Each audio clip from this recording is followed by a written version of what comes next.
Hello, baby gangsters. This is Calvin, also known as Omar, and this is Genshin Impact. And we're back here in Natlan, in the Sunspray Island. Is that what that was called, right? The Sunspray... the holiday resort. Yeah. Lovely place. A lovely place indeed. And we're going to be doing a world quest today that's been requested for a little bit as well. And honestly, something we're going to be doing before we go to Nod Karai. This is the last video of Genshin before we go to for the next update, and it's going to be a interesting one because apparently this is a lore heavy quest. We're going to be taking a short break before we go to Nod Karai, and I feel like it's a good idea, just like you know, let everything rest for a bit, let everything sit for a bit, and we're going to be going into it after that as well. Okay. Hey, there's Pilipan. Want to go over and take a closer look? Sure. Is this the quest we have to talk to him about? The crisis emerges, yet the tribal leaders bicker endlessly.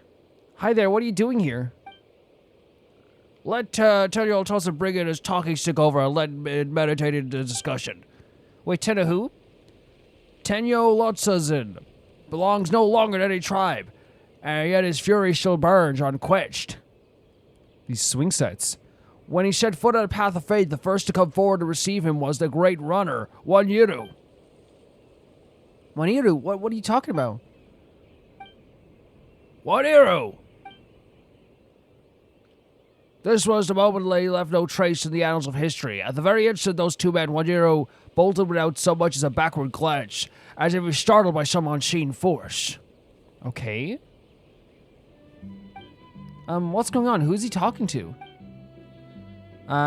Oh my god, just right in there, it just shows up like that, like almost like Michael Myers or something. Tenuous suspicions surged as he glanced around, and he spotted a snaggle-toothed child lurking by the side of the road. The child had been the one to scare off the poor Wanyiru. A snaggle-toothed child? Hey, Paimon, have you know? No, they're not talking about you. Her teeth are perfect. Oh, look at her. She does a big, like, grin. Oh, Paimon. The insolent child provoked Wanyiru, and even went so far as to bare her teeth. An act of utmost sacrilege. Tenochtitlan was filled with rage. Listen, buddy, if this is actually directed at Paimon at this stage, right, you're gonna have to watch out, because I'm not gonna tolerate it at all. Oh, Paimon, sorry if she disturbed you. Please don't be filled with rage. Oh, Paimon. With but a single word of a valorous veteran frightened the churlish child nearly to tears. Yes, you will be in trouble now. You're in trouble. Yet every warrior knows the truth. To forgive the enemy with flowers is to lose an arrow in one's own heart. Wait, to lose an arrow in one's own heart? Is that the same expression where it's like what was it that we heard recently in another game we were playing? It's like letting like the enemy, or like for I don't know, I forget the quote itself, but it's the idea behind it is like if you let the enemy like away with what they're doing, and if you forgive them in such a way, and like it means that you're probably gonna get hurt again, I guess. And so the last survivor of the Tenochtitlan raised his club, brandished it at the rocks and prickly pears, and declared, "Let my stick talk bloody sense to this brat for what you do nah." Yeah. There'll be no felling of any pipe unless you get past me. Oh, a golden-haired child appeared. 10 years older would teach him the might of the heavens and the earth. Here's the thing. If you got close to Paimon, I would power bomb you into the ocean below. It would happen in an instant. Oh, okay. Perfect. This is the revenge for talking to Paimon in a bad way. I'm going in. Wings of darkness. Come. Oh. Fire! Well, watch out. Coming at you. No, let me finish. What was a snaggletooth is what you said? Let me finish. Hey, stop fighting. No, let us finish. He wanted to fight. He wanted to assault Paimon. Let me finish. Let me finish. Don't separate. Let me finish. What was it? Snaggletooth? Let me finish. Who are you? I'm terribly sorry. I'm Boogly, the entertainment supervisor of the resort, but that can wait. No one's hurt, are they? He's hurt. And quite right, too. He deserves it for attacking us out of nowhere like that. You tell him. You tell him, Paimon. 100%. 100%. Tenochtitlan was wounded in both body and heart. The joyous battle had been halted, leaving him unfulfilled. Like a brief storm, a faint thunderclap, half of a hiss of flames, a thin pale pall of smoke.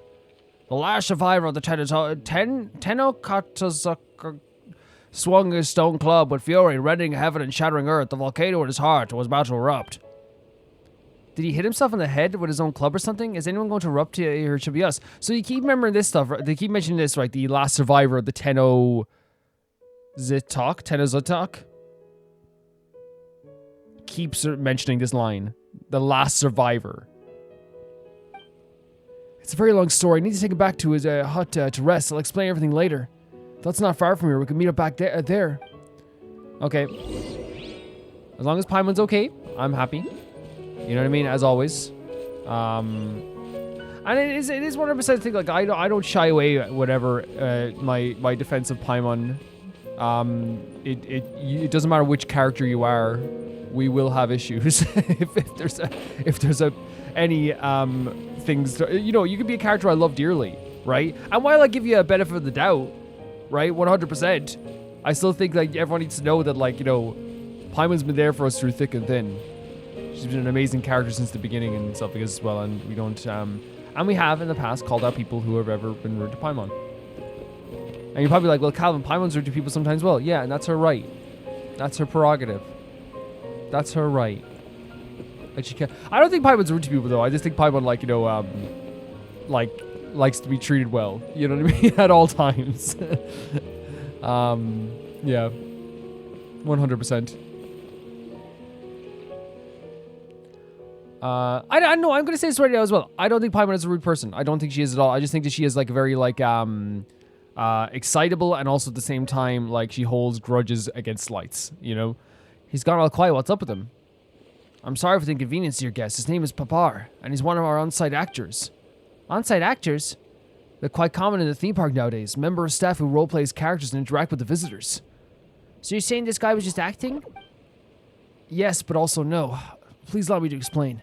We station actors around the themed resort to enhance the immersive experience for our guests. These actors are in character as members of the tribe that once lived here. The it's Tenochtitlan? There was once a great hero from the tribe known as Tenochtitlan who was named Tenoch. Okay. Tenoch, so this was his home? The Tenochtitlan was a peaceful, respectful title given to Tenoch. It means the honored heart of Okay.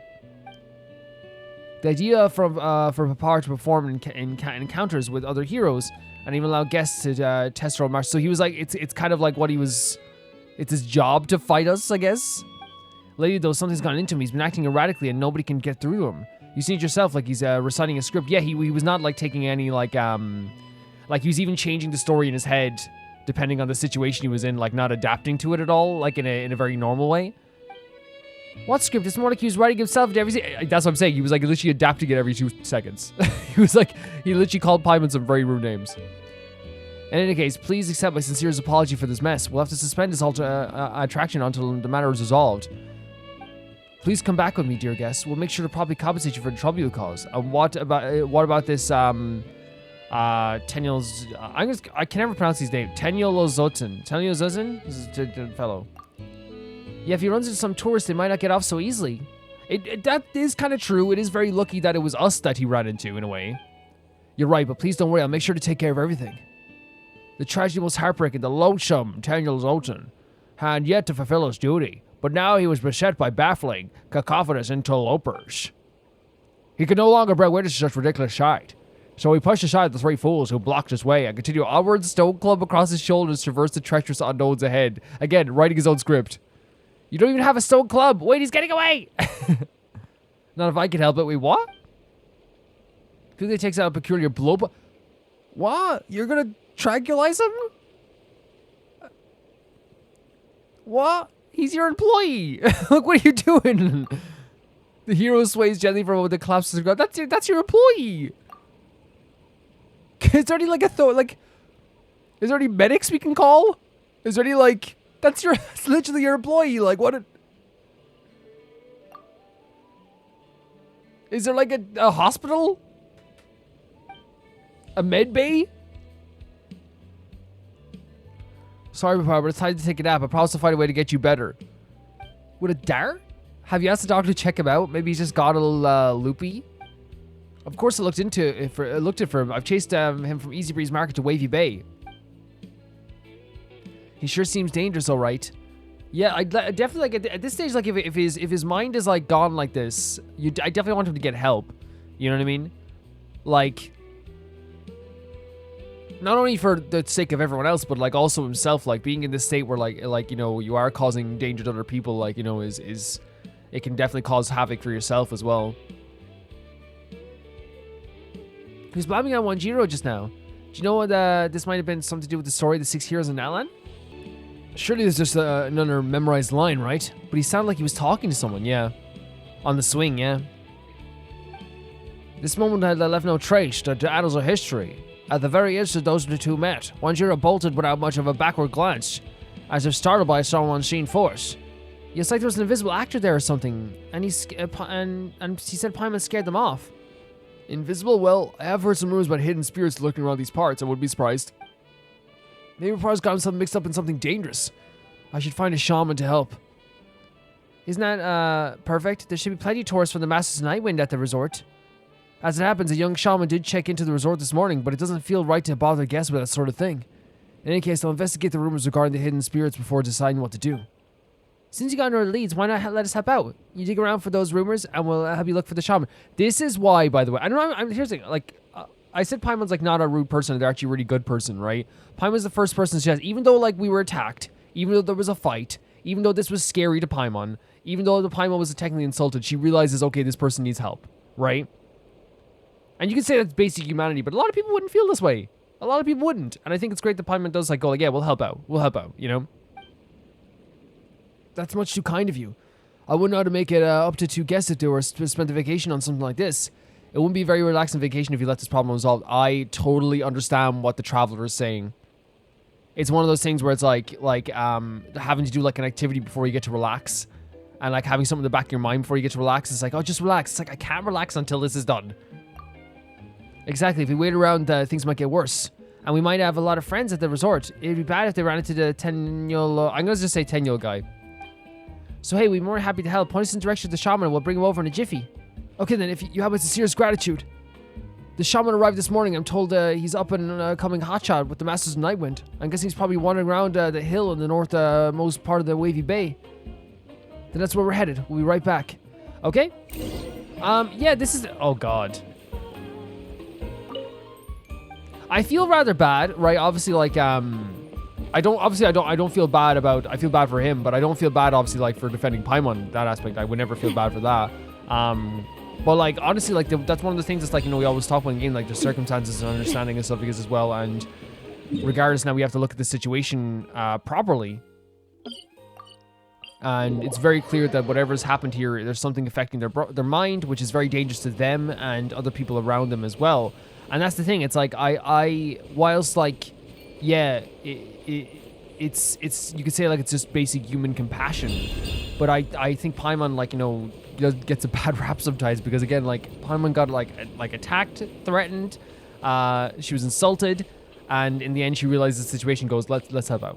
You know what I mean? This could be dangerous. You know, it's and that will go into the folder. Do not read to the people that think Paimon's a bad person, you know, and they'll just take all the stuff that whenever she's been slightly rude and keep that in the folder of do read.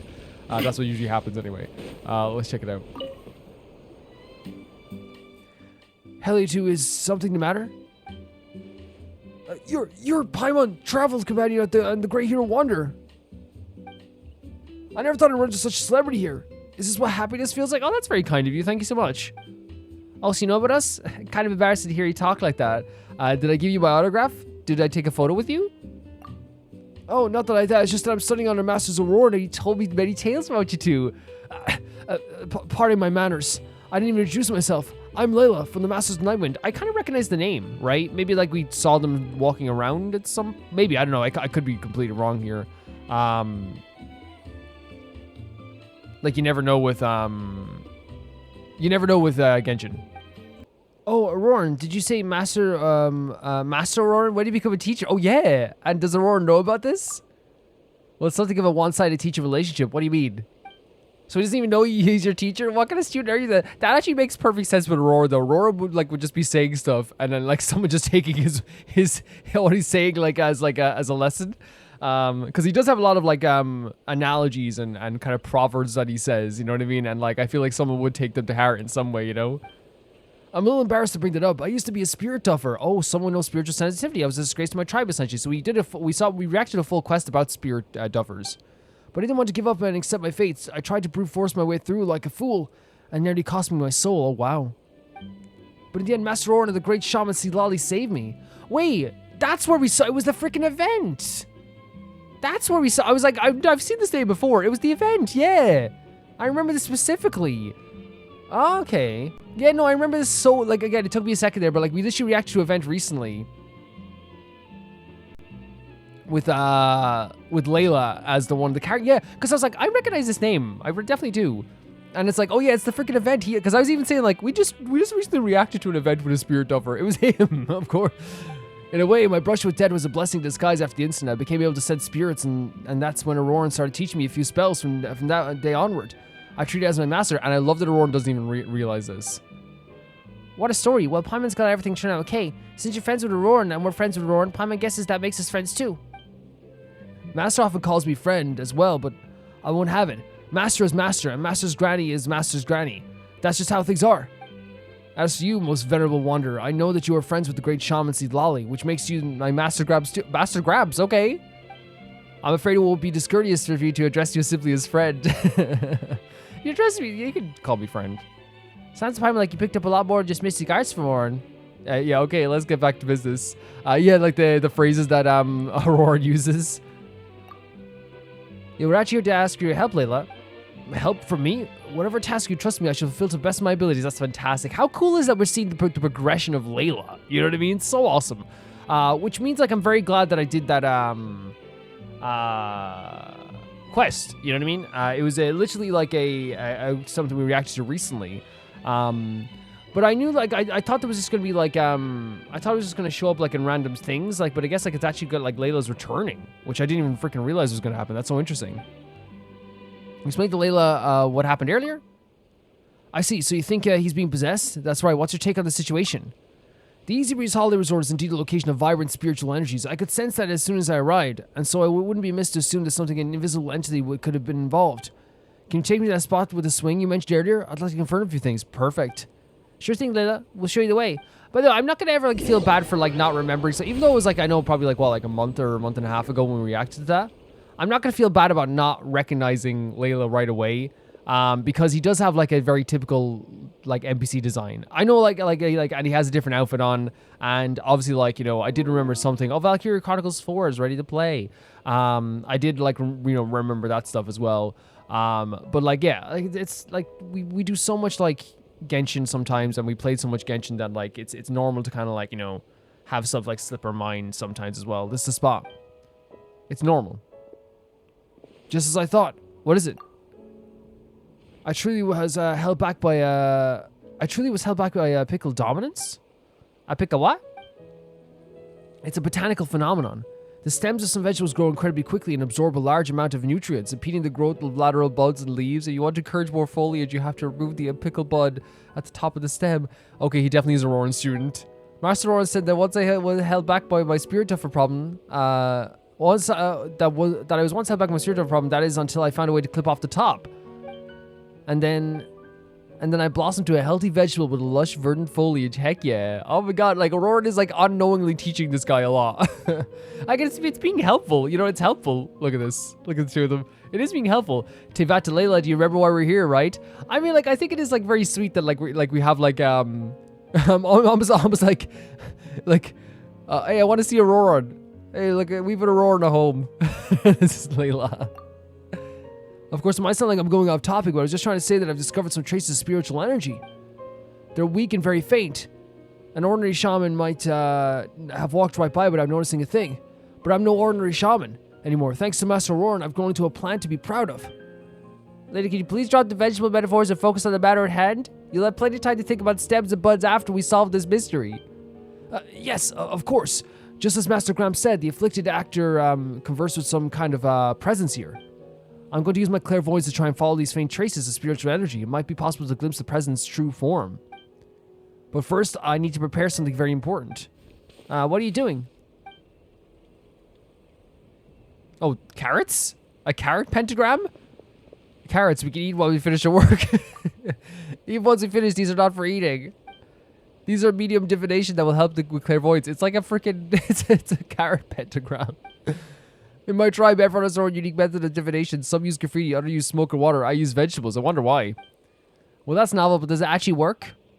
Master once told me, do not underestimate the humble vegetable. It is the eyes and ears of the earth, born of the soil, gifted with the spirit of blood. It bears the symbols and memories of the land. That's actually a beautiful way of putting it, right?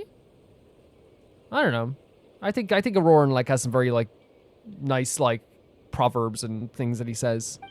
Every time you eat a vegetable, it's like suckling on the teat of Mother Tevat, sharing the histories of mysteries passed down throughout generations. I never thought of it that way, that like every time I'm eating a vegetable, I'm sucking on the teeth of Earth.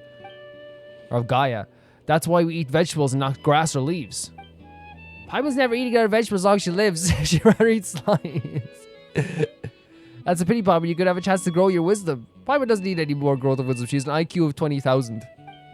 Please just continue whatever you're doing, Layla. Paimon won't say anything ever again. Feel free to speak your mind, Master Paimon. Thank you for allowing me to share my knowledge with you both. Can you please just start already? One of my favorite things on Paimon is her aggression, honestly.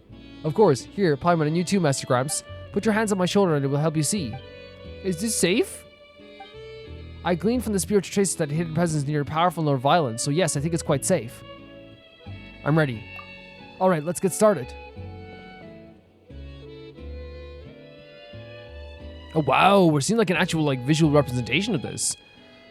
Carrot ring, oh carrot ring, make visible, make these visible these unseen things. Show me, where's the grave? Carrot ring, oh carrot ring, make visible these unseen things. Show me, where did they fall? Look at this, oh my god. Oh. An Asha?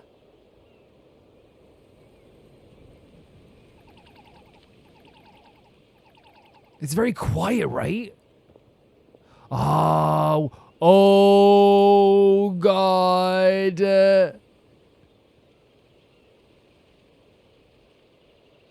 If Layla's back like this, and if I'm judging by the outfit and the back of the head there, that's Enjo, right? That's Enjo. Like, it makes sense if Layla's back, the Enjo will be back, but oh my god. Are you okay, Layla? I'm fine, but I'm afraid I've reached my limit. Do you see that? Truly remarkable, I dare to say. It was like a dream. What did it all mean? All I know is that Asha on the swing is probably a spirit you're looking for, although I'm not sure how it gained the ability to hide itself. Moreover, the spiritual energy belongs to more than just one Asha, which lines up with what we saw. There must be several of them nearby. Are they the cause of the problem? It's hard to say, but it's likely the actor started to lose control of himself because he was affected in some way by the Asha's departure. If we can track down those Asha, we should be able to at least calm him down. So that's how it is. Vegetables aside, it looks like you learned some real skills, Layla. It's fantastic to see their progression. I've worked hard to not tarnish Master's good name. What about the other ones you saw later on? What are the ones you saw later on? I too am more concerned about what we saw afterwards. The fabric of those Asha were gathered around. It looks like the woven scroll we used in the Masters of the Nightwind. And that mysterious place appeared later, along with the strange figure standing at the car ring. It felt familiar somehow. I'm not sure why, because it's freaking Enjo! That's okay, we can think about this stuff later. For now, we have leads that we can help the Tenyel Zotan guy. Right, but upon Master Gramps, I think I'll excuse myself from that. Why? The truth is I feel a little uneasy. Oh, really? Didn't you say you're going to a vegetable Auroran could be proud of? Indeed, but even the carrots are whispering warnings. When the field is full of crops, the frost will come to claim them. That sounds serious. The great shaman, Shislali, instructed me to come to Tenochtitlan to relax. But she also told me to let her know if things start to get strange. That's a very Shislali thing, by the way, to do, which is like, hey, take a freaking break. She's very comforting to people. Shislali sent you here. Are you on vacation? Whether it's a vacation or not depends entirely on the whims of the aforementioned frost. Right now, all we can do is rush back to the Master's greenhouse. Okay, you're starting to make Paimon feel nervous now. Fear not, Paimon. The tallest vegetables are always the first to fall to frost. You should be safe for a while, because Paimon is short and adorable. Oh, speaking of vegetables, you can keep these carrots now that the divination's over. They turn to spirit mediums for the Asha. Just sprinkle some of their juice into your eyes and you'll be able to see the invisible Asha. That should help you track them down. Thanks, Layla. I guess we're going. Okay, fine. I just want to thank you. It's an honor to be able to help you out, Master Gramps. I'll be going now. Take care. Good luck in your search. And there he goes. You think he was overreacting? No need to worry. If things go wrong, there are plenty of vegetables taller than us in this garden. Overreacting or not, let's watch our step. Yeah, 100%. Let's go back to the hut and check on our guy. Paimon House, we learned what we learned about the Asha will come in handy. So that was Enjo, right? There's no doubt about it. That was Enjo. Like it's the whenever I see like an Inazuma character with black hair, like they're and it's related to Layla. It's like even if they do like a double if they trick us, I'm sorry. Then like it's like okay, like I still believe that was like at least like an Enjo tease, and then Layla being like it seems familiar. It's like oh my god, he's back. Which honestly, like, I'm not opposed to. I think it's great that they keep bringing back NPC characters. I would love to see more NPC characters come back. Chat. Yeah, I would really, really like to see more NPC characters come back. Is he not here? What happened? Oh, he's here. The second to come forward and embrace the Tenochtitlan was the brave Menelik. That's right, the third was the cunning Shanaj Kapori, the fourth was the young Burkina, and the fifth was Sunjudata. Are we talking about like heroes here? What do you want to do? You can't go looking for them now. They've gone for 100 years. Yeah, like it's interesting. He keeps mentioning like heroes, right? The sixth to go Tejo was a nemesis of you, the giant. Yeah, he's talking about heroes here. He's talking about all the heroes. Was a nemesis from you, Tupac. How am I supposed to explain to your mother how you ended up like this? Well, he's awake. You're back. Don't worry, he's just reciting lines again. The witch doctor's sedatives are very effective. His erratic behavior earlier was probably due to something agitating him. That's a relief. Anyway, Boogly, we found the shaman, and he told us what to do. You tell Boogly what happened with Layla? So it's all because of the Asha. Well, that's a surprise, but knowing that just should make things easier. Easier how? The resort's huge. How are we supposed to track down a bunch of invisible Asha? I'll handle that. I'll get the staff ready to investigate supernatural occurrences around the resort, things like empty swings, moving on their own. That way we might be just to find our invisible Asha. The only thing about that is, like, and I hate to be that guy, I hate to be that guy, but, we have to say it, like, we're on, like, an island. The wind is going to be strong. The current and especially, like, around strong ocean currents. Swings are going to be swinging all around the place. I really feel like that, Sounds like a plan. Given our lack of knowledge in the Asha, this is our only choice right now. Yeah, those Asha really are really strange. They look like Mona too, but their clothes are way more vibrant. They seem to be smarter. That's one way of looking at it, but it might be more helpful to think of it as having a soul. In the Tenochtitlan culture, the word Asha has two meanings, one of which is roughly translates to benevolent soul. Many believe that the Asha are Monitu with a soul, and that's why they're smarter and more approachable. Oh, Paimon gets it. Then what's the other meaning? Paimon bet this got something to do with the spirit of summertime that embodies this resort. It's not a bad guess, but the second meaning is actually something closer to ashes. Ashes?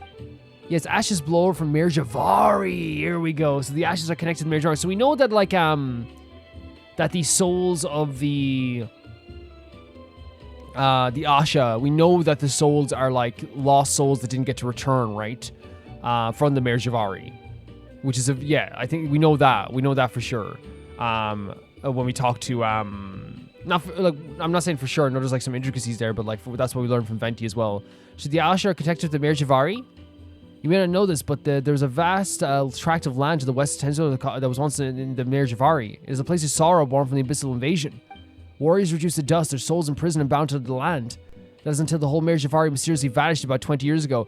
And we know that, like, it wasn't that Venti didn't cause it to vanish years ago, but he did, like, wipe it off the timeline, which is a crazy thing, It was around the time that Asha first appeared. Naturally, people made the connections to the Mir Javari. No wonder they're so willing to approach the people of Natlan. They're all caught up in the legend of Mir Javari. Hey, Wonder, Paimon just thought of something. When Leda showed us that strange place just now, it looked like the place we went to search for Bennett before. You don't think? It's possible, yeah. There, it was the exact place we saw Bennett in. There we go. Getting sidetracked. I'm going to focus on Papar first. Give me a day and I'll round up all the locations where the invisible Asha might show up. What are you going to do about him? I plan to let him stay here for now. He might get unnecessarily stimulated if he leaves his familiar environment. The resort is also designated to a restricted area, so the rest assured no tourists will accidentally come wandering by. That's good. Papar attacked us, but we won't hold it against him. We'll find a way to cure him for sure. 100%. Yeah, 100%. And so Tenyolozid gathered allies for the 6 great tribes, glittering like the flames of the roaring wildfire. They crashed into the mountains of darkness. Stay strong, Papar, even if your imaginary quest is to be a hero. So, yeah, what Paimon said is very true. Like, we're not going to hold it against them for what happened. They're very clearly, like, not in a good state of mind. It was 8 o'clock, right? 8 o'clock the next day. But yeah, like, it's interesting that they're bringing this all up, but, like, they're bringing it up in a way which, like, is interesting to me because it's like, we heard about the Asha and their connection to the Mare Javari, right? We heard about that. We heard about, like, you know, the idea of, like, what they are, basically, and the idea of being, like, a lost soul in some way. It's interesting that our character, like, that Paimon is, like, being, like, maybe it's just, like, there's, like, what she's kind of more asking about is, like, the, I guess, like, you know, the spiritual connection to the Mare Javari. Because 100% we know that they are connected to the Mare Javari, right? We do know they're connected to the Mare Javari. We also, as she said, we know it's a similar place. Yeah, it's interesting how they're bringing back up this quest. Like, I guess, like, a similar type of, not only with the event, but also, like, with, like the Benny, like, locations. And I love that Paimon brought that up, like, hey, that's where we're Benny, right? We were there with Benny. We already have, like, a knowledge of, like, the Asha as well, which is interesting that it's probably gonna be added to here at the same time. It's really cool how they bring this back. It makes this whole world, especially, like, with, like, everything going on here, it makes it feel like a very, like, full world to me because there's so many different quests and so many connected quests, so many connected moments. Like, the lore is, like, connected in a lot of ways across quests as well. It's very cool. Oh, here he is. You're both here. Hey, Pooley, any news? Surprisingly, no, although it did come across some suspicious information. It dates back to when we were planning the construction of Easy Breeze Holiday Resort. Workers near the Tenyo huts often complain that their materials have gone missing, so there's someone stealing their stuff. The missing materials were soon found in the wilderness nearby, but no one ever admitted to moving them. That sounds like someone, like, trying to cause a bit of mischief. There were also rumors of workers being frightened by water rippling when there was no wind, or wild beasts being spooked for unknown reasons that are all around the same area. Well, that just sounds like the work of Invisible Asha, but why'd they show up in one area? I also found it strange, maybe there's something special near the huts? Sounds like we better conduct some field work. Will you mark the location on your map in the meantime? I'll head to the huts to check on my staff.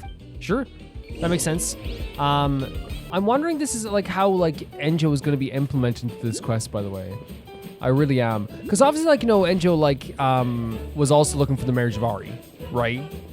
That's, like, a big thing that they had there as well. They found the bow, right, of the hero as well. So, like, they're obviously, like, you know, 100%, you know, it makes sense that they're coming back for this type of quest as well, which is so interesting. But again, like, I always say that all the time about Genshin quests is, like, they don't forget about characters. And, like, the thing is, like, you could say, like, you know, well, like, you know, we haven't brought back Jet yet, but I feel like Jet had, like, so many quests. And while, like, again, I did that thing earlier where I coughed, I was like, I want Jet back, because I do want Jet back. I would take a Jet quest, but I'm very patient about it. You know what I mean? I'm like, okay, I can wait on for another Jet quest, and I think we will get one eventually. Honestly, I think we will.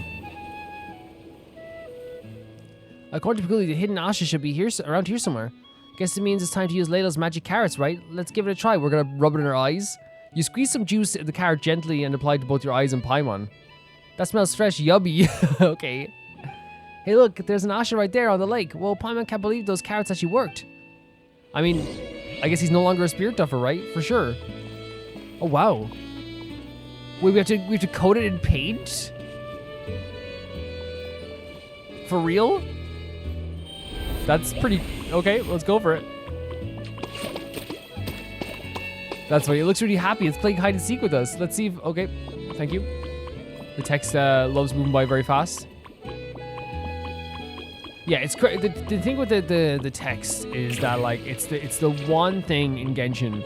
Now there's other stuff I would prove, like I said, like about, you know, like the way, you know, we get weapons and, you know, making quests more permanent. But, like, I will say it till I'm blue in the face. I know it doesn't help anything because, like, it's never going to change, because they haven't changed it for so long. I think there's probably even not enough people complaining about it, maybe. But, like, even though I think all my audience agrees with me at this point.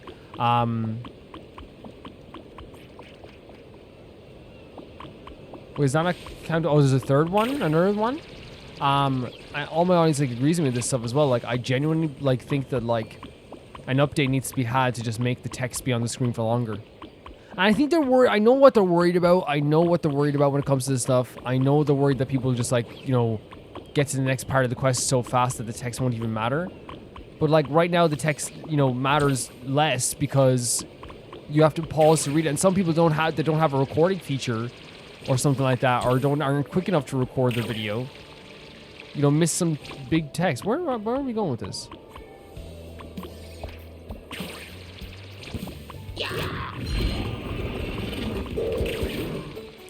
Oh, maybe we have to like save this one? Oh, possibly. Yeah, that makes sense. I was like, I thought this was the third one.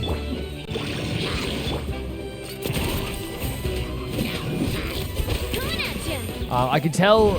Maybe I'm wrong. I was thinking like my internet isn't great today Let's light it up. because it seems like the health bar is going down way later. But like maybe. Oh God, that was some move. Looks like this is the last one nearby. They seem to like us a lot, huh? They're not scared at all. Time to head back to the huts. Wait, what? We see Lolly here? I did not expect to see Lolly show up for the World Quest. Wonder if Pirate. Oh my God. Look at our beautiful friend. Oh my God. See, Lolly, what are you doing here? I'm just surprised it's you two, but it's a welcome surprise. I'm happy to see you, Lolly. Every time we see Lolly, I'm so happy to see her. Oh my God. You were also invited to resort to kick back and relax? If I wanted an easy breezy day, I just stayed in bed. Honestly, and she could have. She could have. Are you just acting cute? So you're there because of Layla, I take it. Sharp as always.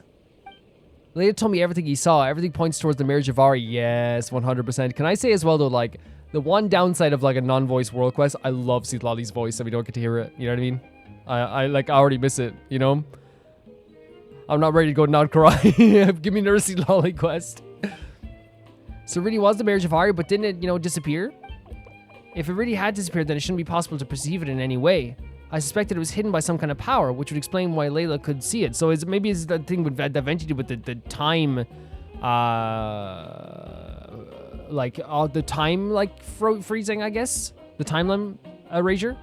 But enough of that. I'm not here for the Mir Javari either. My main target is the person who showed up in Layla's clairvoyance. Oh my God, she's after freaking Enjo. Oh, so you know who they are, Lolly? Tell them.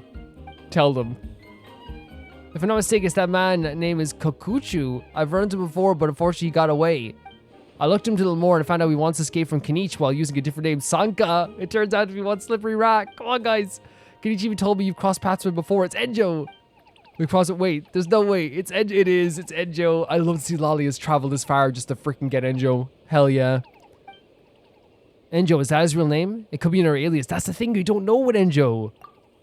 Whatever he's called, he's a clerk who works for the Abyss Order. He's great at lying and great at slipping away. Are you here to catch him, Lolly? So he's an Abyss Order goon. On my life, I'm not letting him get away this time. I love that. She took it personally when he escaped the first time. She took it personally. Lolly, you're starting to get a little scary. What did he do? What did he do to you? He made her have to lie. That Enjo wants to try to coax Layla into doing something dangerous, but thankfully Oren stepped in before it's too late. Interesting enough, I wonder if this dialogue is different if in-game I actually did the event. What do you think? You guys can tell me, actually. Do you think this line is different? Because, like, obviously, like, we know we were there, but for, in this game, technically, I wasn't there. You know what I mean? So, like, that's just it. As I'm playing this game, in this in-game, my save file, my game's files, I was not there, but I reacted to it. So obviously, yeah, it's going to say this. Some good came out of it in the end. After putting his soul in danger, Layla gained an affinity for clairvoyance. It was not like helping him was in Enjo's playbook. Enjo was just wanted to sacrifice Layla to get information about the Mir Javari. Yeah, it was like 100% a ploy. It all happened so suddenly. Enjo ended up giving us the slip. This is all I got from him. Yeah, the part of the bow, right? What is it? It's a relic that once was owned by the legendary border master Samad Kapuri. I used it to divine the location of the Mir Javari. So it's actually like it's actually really good here. If you didn't do the event which I love the event itself, but they actually like explain a lot of this stuff to you too. It's a map here. Have a look. Was that all we need to find the Mir Javari? I'm not making any promises, but it's a start. Last time Enjo took advantage of us helping Layla, he hid in the shadows so we could peek at this very map. Yep. So that's why he came all the way here. It appears so. I love that. See, it's so amazing because it makes sense. Like, see, Lolly like didn't get the reputation for being like the most reliable, powerful person in all of Natlan. She's not gonna let this Enjo character just like go scot-free around the world. You know what I mean? This isn't a situation where like he's just gonna get to do whatever he wants. She didn't get the reputation for nothing. That rat, he should know who to, mess with an old lady's pride. Yet that lousy fiend took me for a fool. Just you wait, Gratis is gonna make you regret the day you were born. Exactly. As he said, he made Sidlali have to lie to everyone to save face. I mean, Sidlali, is everything okay? You're making me a really scary face. I don't mind Sidlali doing a scary face because it's never directed towards us and she's always like a sweet person otherwise. You can be sweet and have a scary face. Even though Sidlali's very pretty. Even though he got away from me last time, I made sure to leave a mark on him. That way I can track the rat no matter what hole he decides to crawl into. As long as he's nearby, I'll be able to sense him. I had a vague sense of where he was from the moment I set foot in the resort. I never expected to bump into you two while tracking him though. So you're saying he's nearby? Yes, unfortunately the mark only gives me a rough guide to where he is. Otherwise I'd caught him already. We should work together. Wonder, I get a sense that Edjo might have something to do with that employee's strange behavior. I think so too. Awesome, when Sidlali is here, there's nothing to fear. Isn't that such a great feeling though, right? Like, they acknowledge the fact, again, as we talk about all the time, Sidlali has been like, in terms of like being a helpful person, similar to the way the Navi is. She's the MVP of Nalan, she is. But not only that, they acknowledge how powerful she is, how reliable she is, how, like, again, she has been very supportive and protective of us as well, so I love the pirates like, yeah, there's nothing to fear. Alright, let me take care of these, Wander. I'd like my hands free to rain I'd like my hands free to rain hellfire down on Edjo the next time he shows his ugly face, okay? The comment section. Ugly! What'd you say? Sidlali, what'd you say about Edjo? Let's pack it up. Love to see Sidlali's here. Again, I need more chance to see Sidlali is fantastic. But again, I do also love the fact that Sidlali is a character who, like, it's two things. Obviously, she as a reliable member of her tribe, she's not gonna just let Enjo roam free and let this whole situation roam free, right? That's not gonna happen. But also at the same time, the last time Enjo was there, Enjo was probably one of the only few people who had to make Sidlali lie to save face in front of people. Can you think of any other people that make Sidlali, like, you know, have to, you know, and just playful stuff where she'll lie to us sometimes, where, like, as a joke, you know, like, or not as a joke, but as she kind of, like, you know, like, oh, I wasn't doing that, I was doing this. But, like, he made her have to be like, he escaped and all this stuff, you know, like, it has to be in her, like, head, and it is, I'm gonna make sure he pays. And I love that about Sidlali, that rage that she has for him. We're good friends, Par. Our mothers are good friends too. We promised to build this resort together. How am I supposed to face them with you like this? If your mother gets ticked off, she'll get my mother ticked off, and then I'll be in the firing line. If that happens, you better believe I'm gonna make it your problem as well. So for the sake of our mothers, could you at least answer me and let me know you're listening? It's such a great design though as well, isn't it? As the tendrils engaged upon the vast burning plains, a turbid black tide welled up on the horizon. Alright, I guess I should tell you how our fathers are faring. Hold on. You're awake? Oh my god, see Lolly's coming. It's that old lady. What is it? What old lady? Silence. Hold them off outside. If you get any closer next time, you'll be seeing our mothers in... what? Jesus Christ, you'll be seeing our mothers is... The next time you've seen our mothers is from inside of a coffin. What?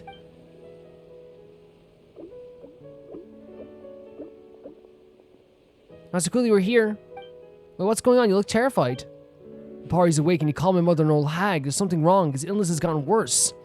Yeah, it sounds like they were close, and like, so him insulting his mother is not a very common thing. We better go check on him. Honestly, having Sidlali here is perfect. It really is perfect. If there's one person I trust to find out some stuff about this, it's definitely Sidlali. So is this that out of sorts employee? Hey you, clothes off! Oh, are you sure? He's definitely not the one of the Wait, what? Last chance, get rid of this guys or I'll make you wish you did. Wait, she thinks he's not one of the staff? Hold on, something's not right? Sidlali steps forward and tears away the costume, but there's nobody inside. All she's left with is the... What? It's an ugly costume with the trace of lingering boards, so there's no one in there. At all. He got away? What's going on? Was 10 years old and hollow on the inside? No, there was someone in the costume, right? But it looks like they slipped away just before we got here. Wait, when they said hold him off, they left. That's I thought it was like a spirit or something. No, when he said, hey, you hold him off. That's when he got out of the costume and ran. Must have been Enjo. I can sense the aura. No way. Was Enjo in the costume this whole time? I can sense the aura of my mark on him. Wait, so The 10-year-old and we met just now was Angel in disguise. How long has we been playing us along? Probably since the very beginning. Well, if that's not Papar, then where's Papar? Oh, that's terrifying. Oh, Arkans, I deserve the scolding our mothers are going to give me. Sorry, they said, don't worry, we'll get to the bottom of this. I can't believe Andrew tricked us again. We have to catch him. That is a crazy trick to do, though, to pretend to be someone's friend who's gone mad, if that's what he's doing. Well, it seems that he fled in a hurry. My rival probably threw him off, which means he might have abandoned some things around the camp. Let's get searching for clues. Oh my god. That old hag. She's even more of a nuisance than I am. Buddy, you just met someone. If you're determined to scam people and to do all these like different tricks all this time, you just met someone who's determined to get revenge. You do not know what you're dealing with. Well, he kind of does, because when he saw Lali, he ran. So like he probably does know a little bit. Guess I just have to wait and see how things pan out. Oh, Enjo. Oh, Enjo. Oh, Enjo. Lali is your enemy now. I need you to understand how that dangerous this could be. Oh, investigative report in the Mayor Javari. No extant records suggest how the Mayor Javari could have disappeared. It seems that all related information was erased alongside the Sea of Ash itself. The only speculation that remains to be made from the ancient legend. Thousands of years ago, a troop of wandered through the lands. For flutes, they had swords. For harps, they had bows. They performed for guests and also for foes. They once traveled through the desert. They also set foot in the blazing Mayor Javari. But a mainstream history dictates that the Mayor Javari only appeared 500 years ago. Assuming the records of this ancient troop in their heyday are accurate, it may suggest that the temporal disruption phenomenon occurred in the Mayor Javari. Temporal disruption of time, could the transcendent power of the abyss threaten even the flow of time? But we do know where, obviously, like the Mayor Javari only appeared 500 years ago. Assuming that the records of this ancient troop in their heyday are accurate, it may suggest the temporal disruption phenomenon occurred in the Mayor Javari. We know that it was, as Venti called it, blown off the timeline, right? It is like in a separate timeline of itself. But it's like a disruption of time. Could the power of the abyss even threaten the flow of time?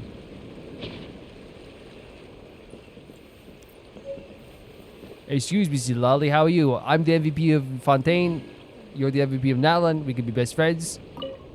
We have some things around the camp. Hurry, yeah, take a look at the thanks. Thanks so much, Lali. Okay, let's check it over here. Ah, I knew it. You left a watching and a feather, Lali. We're not looking for that. Okay, it's fine. I knew it, Lali. You left a box. No, check on the boxes. Okay, sorry, Lali. A gigantic beast that appeared in the western side of Nalan 500 years ago, at the same time with Mayor Javari, accompanied by other abyssal monsters. Its body was like that of a mountain, and it devoured the tribespeople of the Tenochtitlan. An out-of-control creation identified it as one of Gold's that once attacked and swallowed a part of her body. Lacking in intelligence, its actions are solely devoted to an instinct to devour. It is capable of infinite growth and is functionally immortal. However, unlike Gold's other creations, its immortality does not stem from the power of life, but rather more of a transcendent form of abyssal power that may go beyond our order's understanding. Bakunawa. So this is a creation of Gold that devoured part of her body, and it is immortal not because of a power of life, but a power that stems from the abyss. Beyond our order's understanding is insane, by the way. If that's the abyss order's understanding, that's insane. Oh my god. So now we have for the two notes that we have now, we have that there was the Mayor Javari obviously like appeared 500 years ago. There's a disruption of time there as well. Probably due to like abyssal power. Then there was also like a monster that appeared 500 years ago that was a creation of Gold that devoured part of Gold, and now is like it is immortal, but due to abyssal power, not due to any power of life. Oh my freaking god, we've Gold involved in this now. And now we have a location thing. We have like different X's on the map. A secret cave. That's kind of scary, right? Oh my god, so are we gonna get to see Gold's creation? Another Gold creation? We know Gold now, by the way. Like, after all this is like the, devoured the absorbed and like has become the ruler of life. Which is an unbelievably like, terrifying prospect anyway. Honestly. So we know where they are right now. It's actually one of the few times that would like one of the a character like Gold that we actually like. No, we don't know where they are right now. But I'm saying that at least we saw them recently, like in that trailer, the Shades trailer. So we have an idea of like at least like what they look like right now, I guess as well you could say. So that's very interesting as well. Holy hell, man. Holy hell. Holy hell, gold. We found 3 reports and they're all incredible. About the Bakunawa. Of all the abyssal monsters that attacked Natlan 500 years ago, the Bakunawa was the most terrifying. It was said to have devoured entire villages of tribespeople and could not be killed. Even though it was beheaded or had its body chopped into pieces, the remains would somehow continue to grow, seeking each other out. That's disgusting. Form a new revitalized Bakunawa. So like the body parts would like move towards each other? How was he finally defeated then? Through Tennocht's sacrifice, he let Sanaj perform phlogiston engraving on his body in order to unleash the power of Bordal spells. Then Tennocht allowed himself to be eaten by the beast. Okay, what? So phlogiston engraving on his body.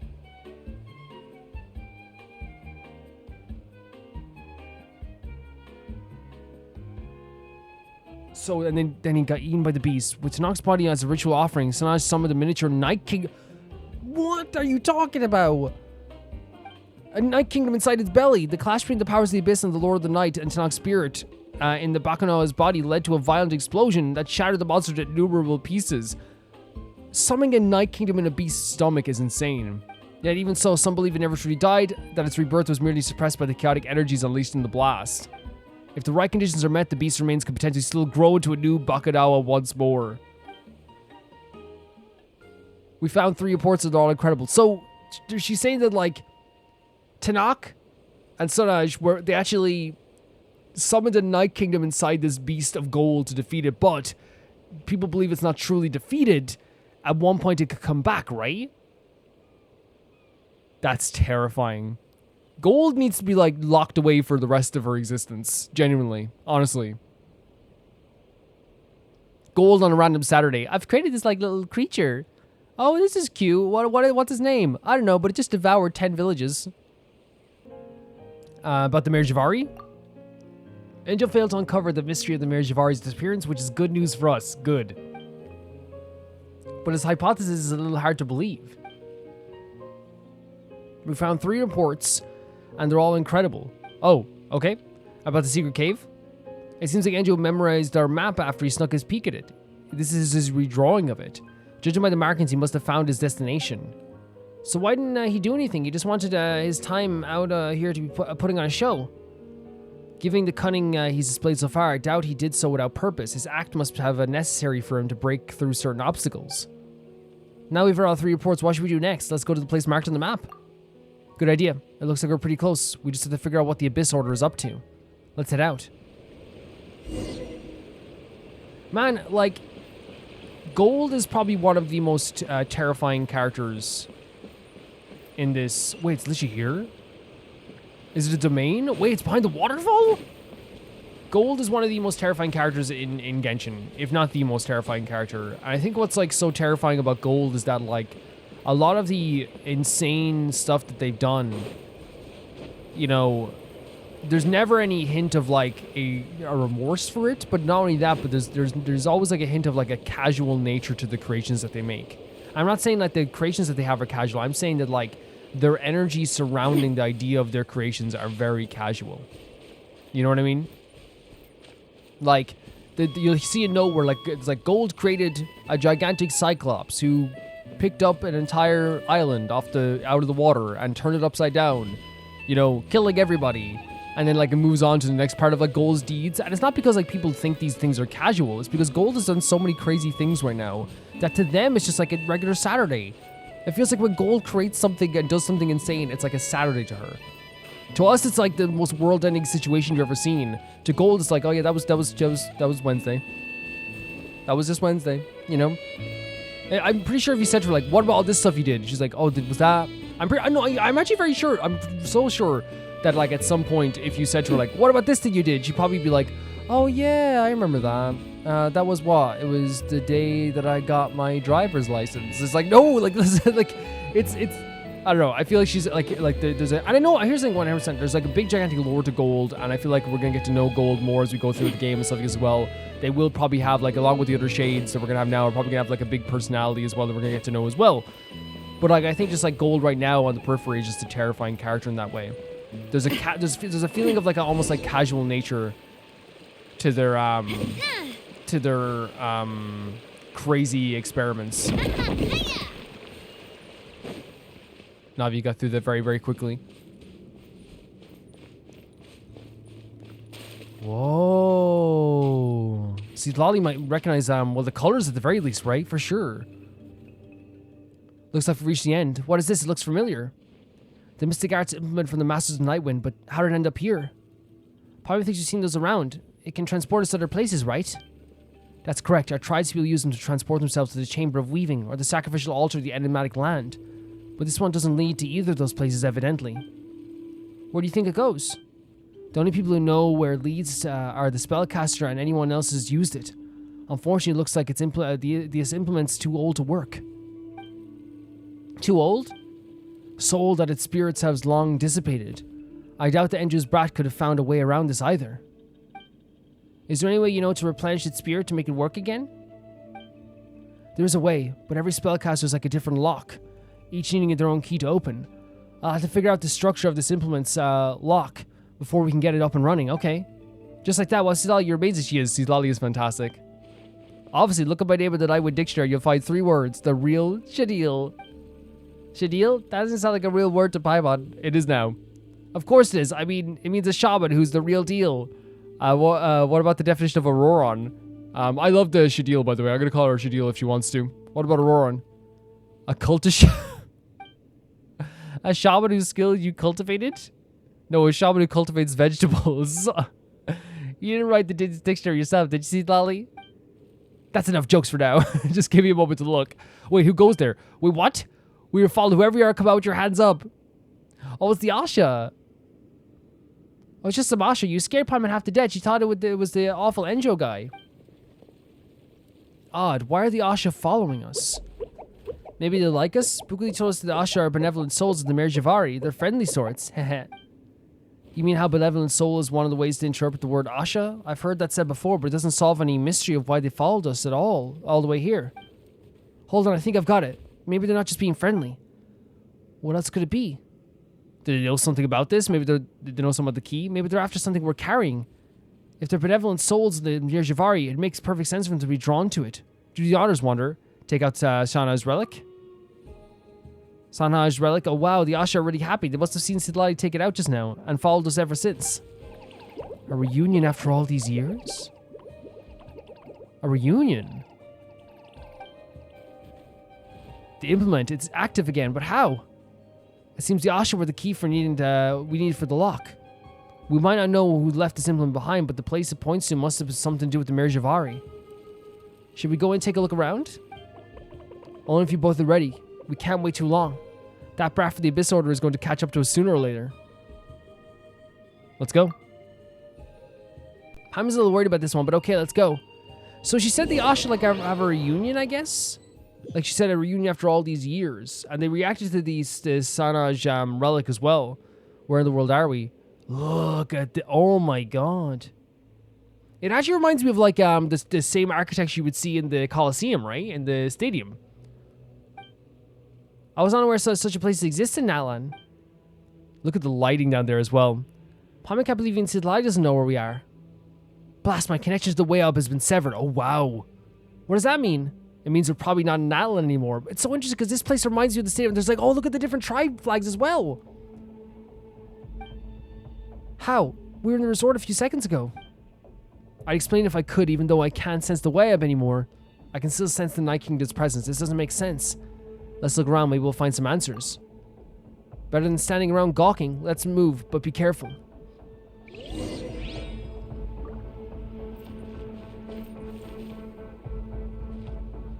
This location is incredible.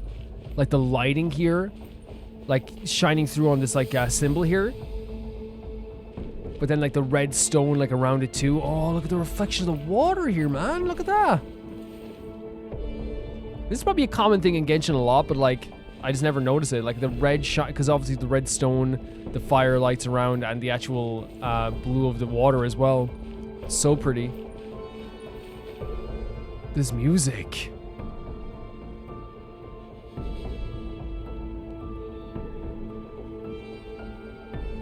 What a legit incredible track. Such an incredible track. Oh my god, all the weapons. What are you talking about? Inscription behind the stone structure. To the young Burkina. Wait, I want to read those. That's weird. There should be a weapon here, right? There are words carved in the back of the stone. It belongs to Sanaj. It's all the heroes. This was Sanaj's weapon. Where did it go? Could it be, yeah, the relic, the bow we have, yeah. Let's put it there and see if it does anything. I want to read all these. To the great runner Wanjiru. Yeah, oh my god. Look at the weapon there as well. Sanjata. Menelik. Tupac.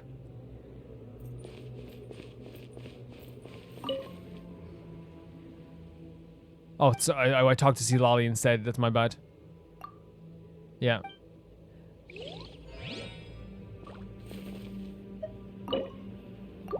Let's go.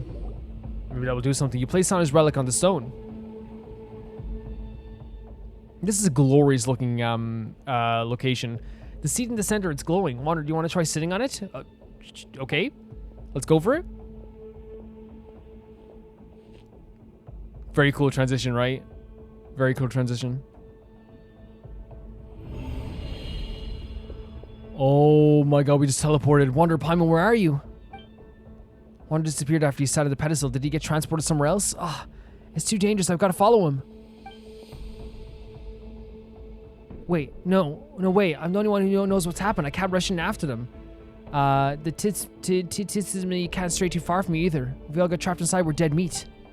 But I can't just walk away. The Abyss Order rat could show up at any moment. I can't let him threaten Wonder or Pirate. Oh my god, look at this like stuff that's going on in her head, like the questions, the internal struggle of like what she should do here, you know? I think it's always very interesting to show Steve Lolly doing this because it shows that she's not like, she's never been like a perfect character, right? She's always been a character like who's been so reliable and amazing in so many incredible ways, but that doesn't change the fact that she's also like, you know, incredibly adorable, right? It has these struggles in her own mind too. This is bad. I have to find a way to inform Movika, or at least leave a message that can be passed on to her. Wait, what?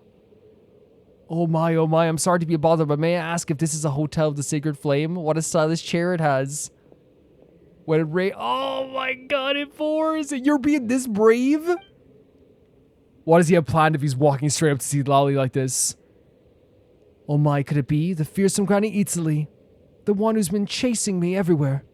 When did you get into a customer service industry? Do not disrespect Granny Italy. Do not disrespect Seed Lolly. Abyssal rat. Still running that rodent mouth of yours. This isn't one of your schemes. What a line. Look at this shot. I admit that I can be somewhat loquacious, and I adore a good scheme as much as the next Abyssal rat, but this is my first time visiting this tawdry establishment. Did we just lead Enjo here as well? Did we lead Enjo here again? I thought I'd be able to reach the Mare Javari through that woven scroll. Who would have thought that it would take me here? I guess it's what people mean when they say it's a small world. Enjo, wherever you go, schemes follow. Well, oh my, I must be disturbing you during your shift, Granny Italy. I shall take my leave during your shift. Why are you being so disrespectful? What?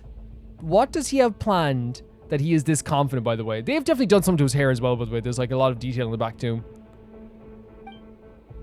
Why, you're really letting a perfectly good customer go? Won't this look bad for your key performance indicators? Stop being...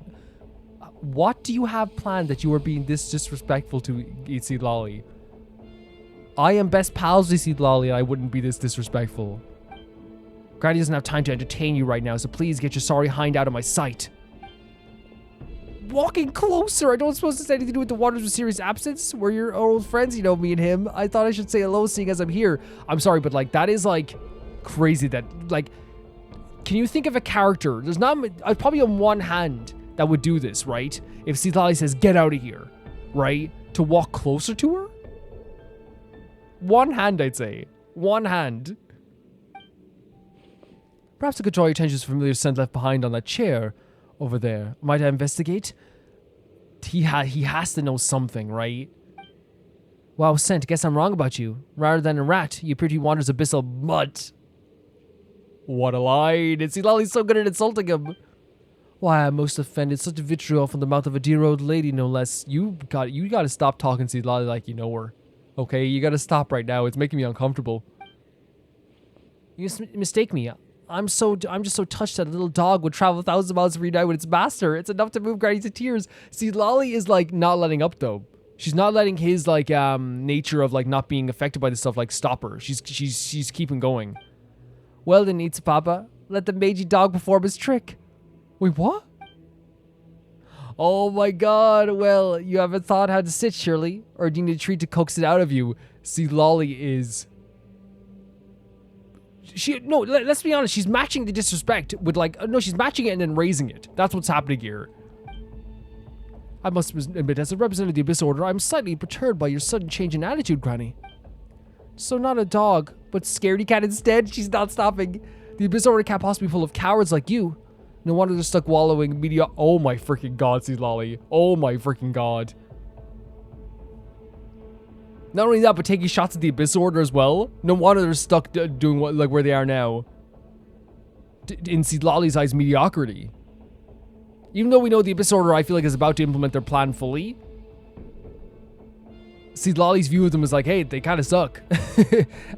like, again, I want to make this clear. See, Lolly is being like 100% like so like forwardly like intentionally disrespectful to Enjo because she's matching this disrespect. Enjo has already disrespected her many times, even last time with the whole like tricking them into like finding the Mare Javari. He doesn't like. I'm sorry, I know people love Enjo. Like this is like a more than like an appropriate response to see Lolly to like insult someone who has put someone's life in danger to get their own gain out of this, like with stuff with Layla. But not only that, but he started off this whole conversation with disrespect. And again, if you're gonna do that to see Lolly, she will again match it and raise it. Think not of my incompetence as something as all my colleagues possesses. I am, as you first said, merely a rat subject to the mockeries of others. Being cautious is how a rat survives, no? And he's like, hey, yeah, whatever, I'm a rat. Whatever. Just be sure that I'm not about to walk into a trap. How about we make a deal, right? What are you talking about? What leverage do you have? Papa, the employee who was role-playing a hero, is currently safe. What do you mean? You have... Oh my god, he has Papa. That's his leverage. Might exchange him for a safe passage to Mare Javari. He literally has... I was like, well, I literally said when he was walking towards Granny, I said, what does he have? He has some sort of leverage. He has something. Because you don't step up to Granny like this, especially someone like Enjo, if you don't have something. As long as I can reach the mayor unhindered, I can guarantee Papa will return to his friend, and all will be well. What do you think, dear Granny? And, oh my god, I knew he had leverage of some kind. And what exactly do you want to do in the Mare Javari? The elderly should know better than to hover over the shoulder of youth prying into their personal secrets. Stop being disrespectful. Stop it right now. Such flowery speech. It's a pity I can't be bothered to commit into memory. However, you do best to remember every word I'm about to say. That seems a little unfair. Isn't the duty of a grandson to listen to their granny? Keep those ears peeled, lest I peel them off your head. I do not... She is saying some of the coolest lines ever, by the way. And again, like I said, he started with disrespect. He has kidnapped somebody. He did that stuff with Layla. See, Lolly has every right to despise this guy. Every right, 100%. The throne behind me leads to a place that none of us know about. If you want to go there, you best become as compliant and docile as a capybara. No vandalism, no hurting the flora. Find Wander and Paimon and ensure their safety. So she's saying you, because she knows she can't go in there right now because she has to do order, so she's saying you go in and do it. Understood. I swear in Wander's name to do as you say. You young people are always so keen on swearing oaths. As for an old-timer like me, I prefer a safer approach. I just need you to cooperate for a moment. Oh, see, look at this. This is what I mean. Even though he has the leverage, he knows his Lolly is so scary. Hush, hush, my ratty little grandson. This won't take long. Enjo being a grandson. Now look at her smile. What does she do? She's equipped something to him. Oh my god. Where did that guy be? We touched the stone thing and foosh. Now we're here. And see, Lolly's nowhere to be seen. This place looks like the Night Kingdom. It does. See, Lolly said she could sense the Night Kingdom's presence just now. Maybe this is why. But why are there traces of Abyss here? Didn't we get rid of them already? Maybe this isn't Natlan at all. It looks like Natlan, but it's not Natlan. It looks like the Night Kingdom, but there's no way up connection. And the Abyss is still around. Is it the Mare Javari? Like, because remember the Mare Javari was like on a different timeline? I just thought of something. What is it? Sanaj once cast a border spell. Are you talking about that mini Night Kingdom he summoned? Wouldn't that mean the Mare Javari is right in front of us? We won't know unless we look. Oh my god, so it is like the border spell where you contained a Night Kingdom or created a mini Night Kingdom. Let's be careful. So, like, we're literally in like a mini Night Kingdom. Holy hell, the stuff happening here, guys. Can I say as well, like, with the... Wait, can I not get this... What are you talking about? Let me get this chest. Oh, they're portals, aren't they?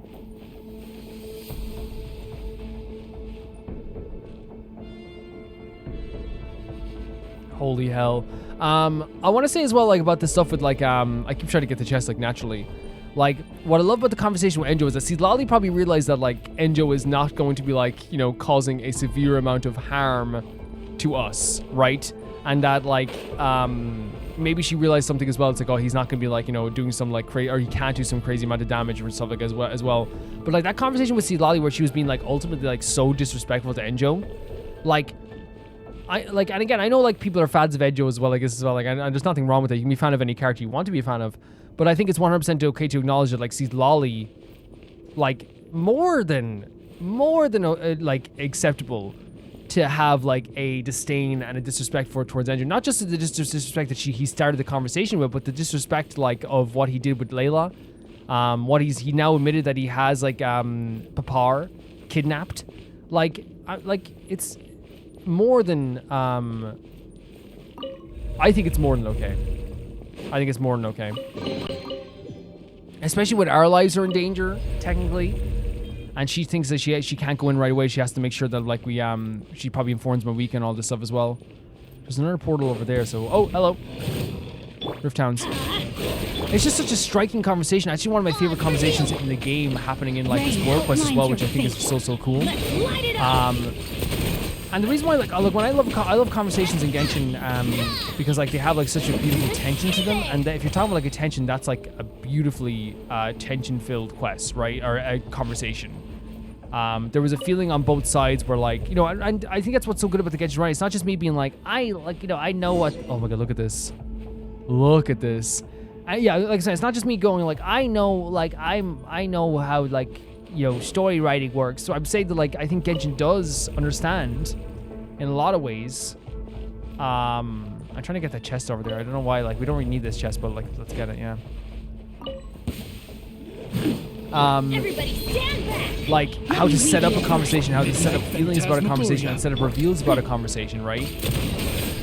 Enjo is not, like, Enjo is powerful, right? Enjo is an Abyss Order, like, member, right? He can fight. Like, let's not pretend he can't fight. He is able to fight.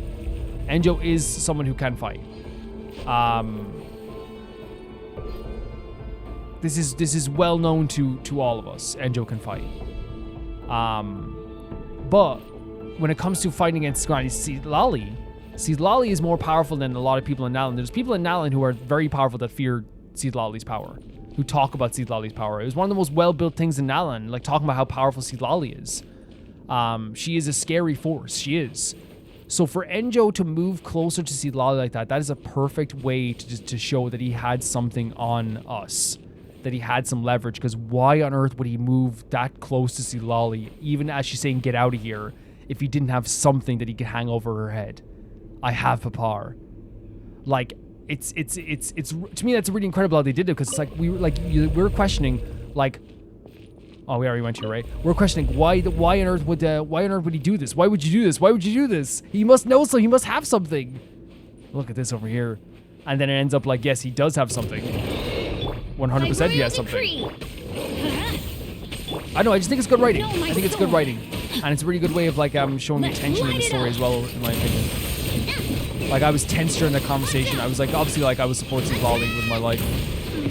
But in the end, Lolly kind of realized, she's like, okay, like, mid-conversation, she's like, this guy is, like, not as, like, and I want to make it clear, I think Enjo can be dangerous, right, with the stuff that he's doing, and anyone who is searching for the Mare Javari can be dangerous, but I think Lolly realized something where she's like, okay, I can actually use this guy to help out for a second, at least. Honestly.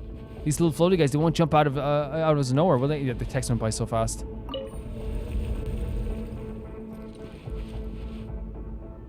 Oh, they'll turn around. That's kind of scary, but kind of cool.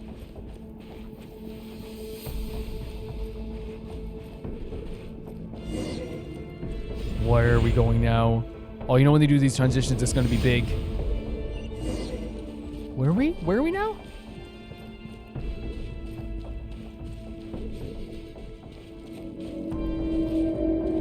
Oh my god.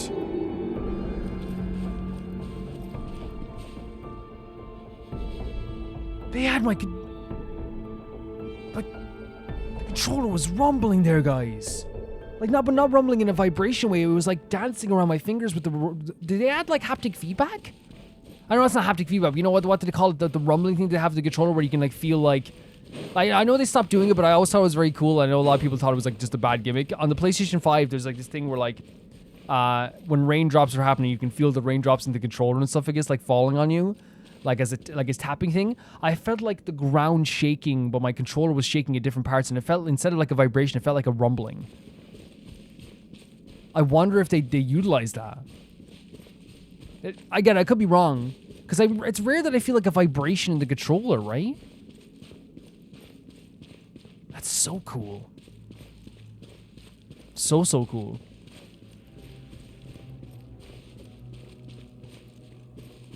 Whoa. The Mayor Jafari, but look at that!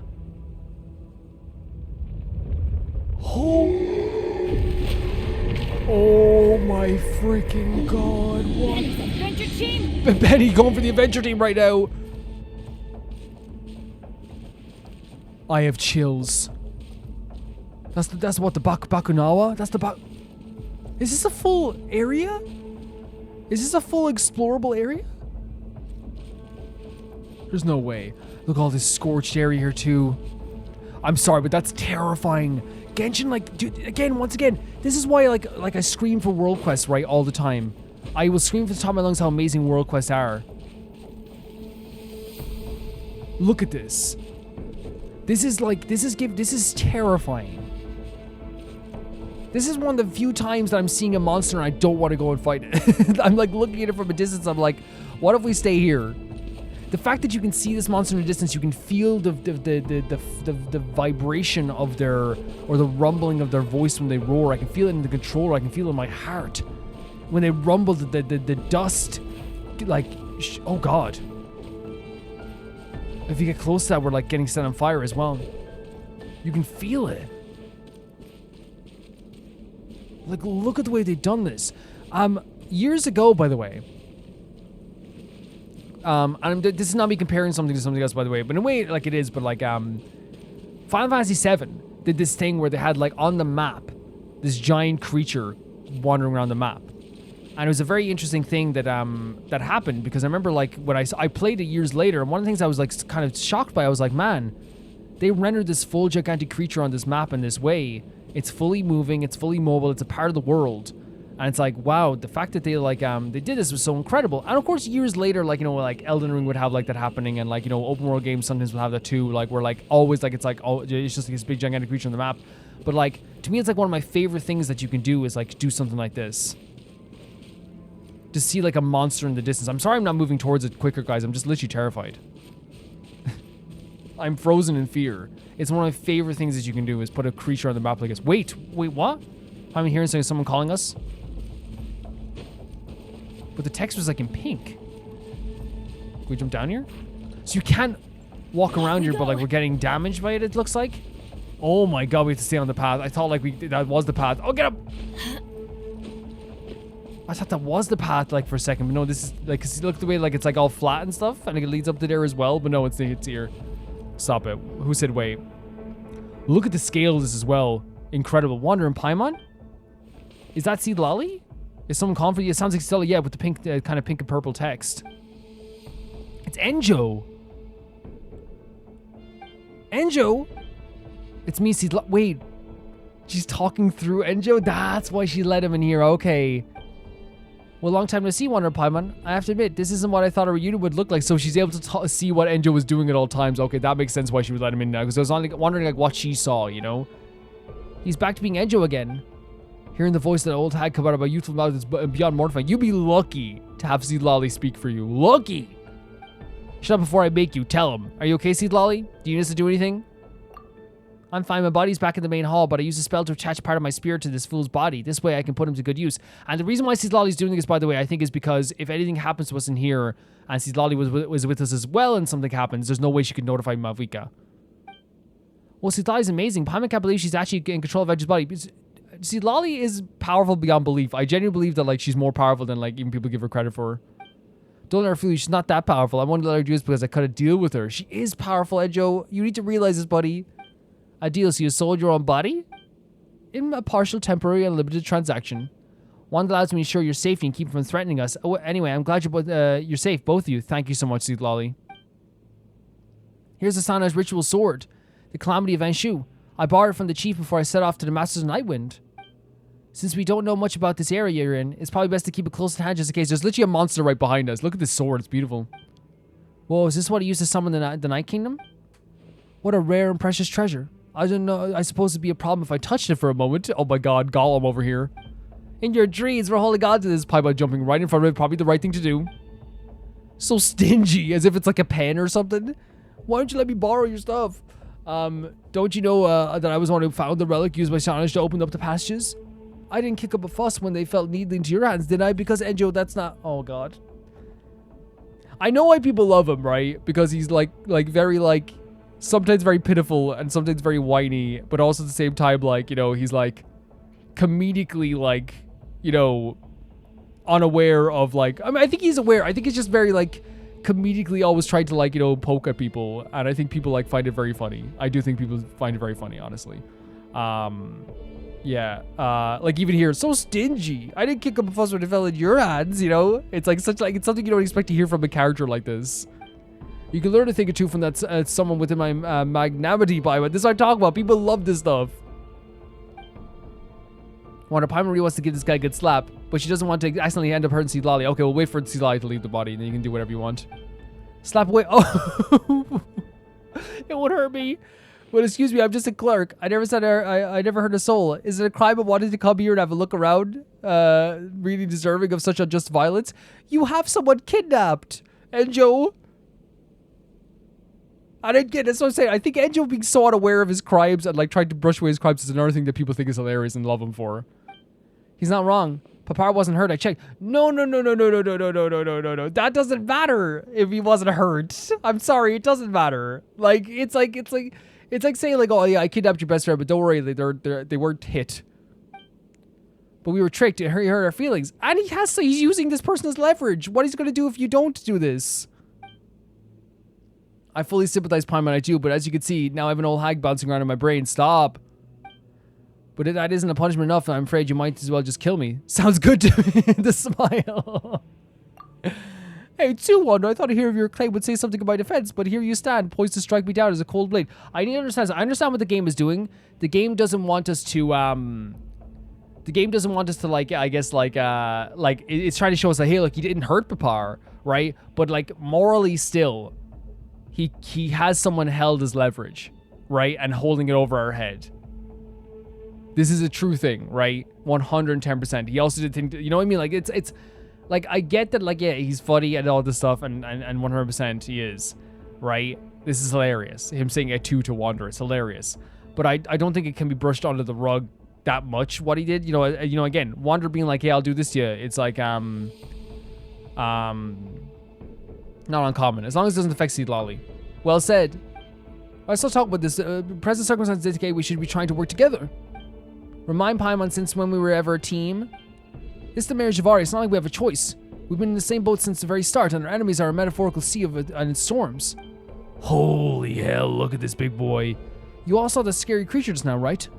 Although it was my first time laying eyes on it, my wealth of wisdom tells me it was likely Bakurawa's permeation?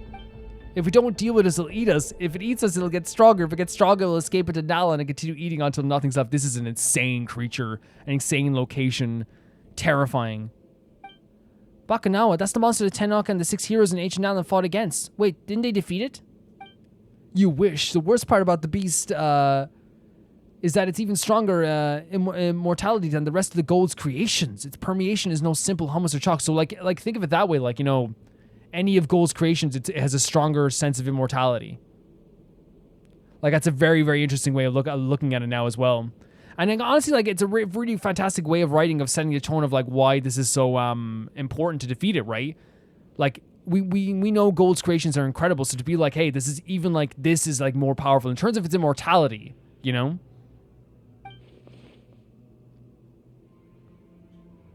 The power contained within it was something that even Gold and the Abyss Order couldn't harness. A power that can corrupt even the passage of time. Holy hell. Venti also mentioned something about the contamination of time in the Marriage of Ari, so the monster is the one behind it? Yeah, oh my god. We did encounter a fair share of obstacles on the way here, maybe because people were trying to keep Bakunawa from escaping through the seals? Is that why the Marriage of Ari disappeared? Wait, did we break the seals by coming here? Did we? So, like, we know that obviously, like, Venti put the Marriage of Ari in a separate timeline. But that means that, like, maybe the reason why it was wiped off the map was to protect everyone from this beast and from it escaping. And Paimon says something really terrifying here. We did break a lot of seals coming here. You know what I mean? We did break seals coming here. Let's just assume that we're in a different time for Bakunawa for now. Then how are we gonna get home? Look at this image here. Our path is clear, Paimon. If the problem lies in Bakunawa's permeation, then the name of the Abyss Order, we must slay the beast. How about in the name of friendship and love? Why you act like a good guy all of a sudden? Pick a side and stick to it, will you? Here's the thing. I think Enjo, if I can describe Enjo's character in the best way possible, he's not a good guy, right? He's not. I want to make that clear. But he's not, like, I don't see him as, like, evil, like, and I want to say this too, like, I think members of the Abyss Order as well, I don't think you can say that, like, some of them are, like, purely evil either. I think that there are evil members of the Abyss Order 110%. They've done some absolutely horrific and horrible stuff. But I think just like anything in Genshin, we have to judge everything as it comes, right? Like, I'm not going to say that my sister is anyway evil. I don't think she is in any way, shape, or form. But I think you judge everything as it arrives, right? I think Enjo is a character who, like, is silly. He does really bad things. I want to make this very clear here. I just think that I think his bad is not comparable to, like, a lot of other bad characters, if that makes sense. I think he does bad. I think denying that he does bad is a denying of his character. You know what I mean? That's who he is. He does bad things. He tricks people. He's underhanded. He, you know, will try his best to, like, make sure he gets his way in the end. You know, he is this type of person. But I don't compare him to, like, a lot of the other, like, you know, he's not a Vaucher. You know, he's not a Vaucher in a lot. You know what I mean? That way. But that doesn't obviously, like, take away the bad stuff he does. And again, I think he's a silly character who is meant to be like this, like, almost like cartoonish villain that shows up every once in a while, that, like, has its own episode of the you know, 100 episode cartoon. That's like, oh, it's another Enjo episode, you know? But I do think even now it's 100% still okay for Wander and Paimon and myself to reaction away to Enjo, where it's like, what the hell are you doing, buddy? Because again, he is holding Papar over our head. Like, he's not just gonna say, oh, I Papar, like, if he's not gonna, like, you know, the implication is that something bad will happen to Papar, you know what I mean? Or that Papar right now is safe, but what could happen in the future? You get what I'm saying?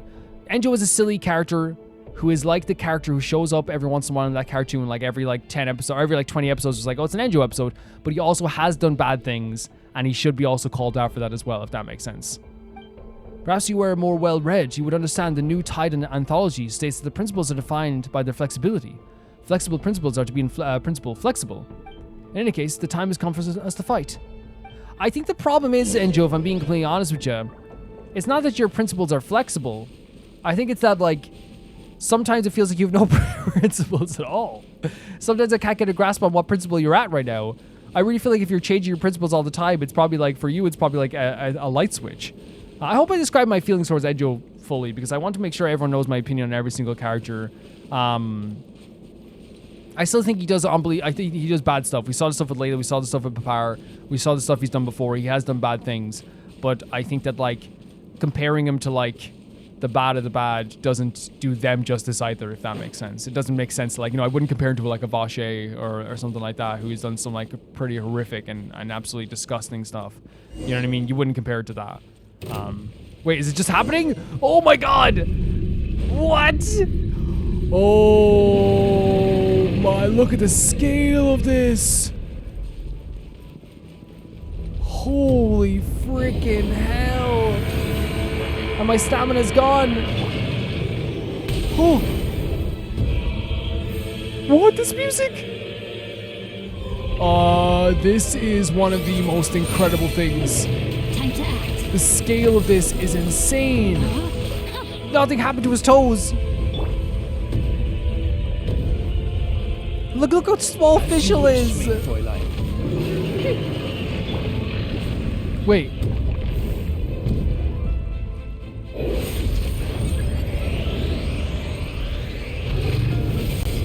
What the?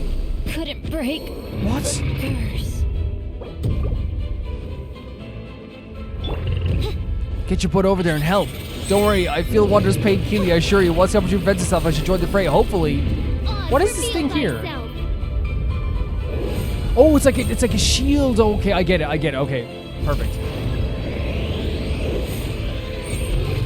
But we have to use it at the right time, I guess, before the hand hits, I guess. Okay, that makes sense.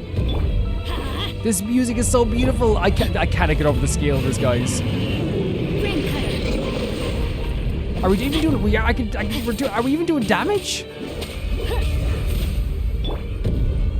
By royal decree. Oh god. There it is. Okay, awesome. I summon thee. Wait, what? Oh, a portal. Holy! Wait, what? What do we do there? Oh my god, I'm so sorry, guys. We know what to do now, though. This is incredible. Holy freaking hell, we know what to do now, but this is so good. Oz, reveal thyself. We have to wait for them to do their attack, right? Oh, maybe we could activate the shield there as well, probably. This music is so freaking epic. Are you kidding me? I keep trying to activate the shield right. It's an awkward button for the shield for me, because sometimes it just doesn't work for me on, like, you have to tap it exactly at the same time.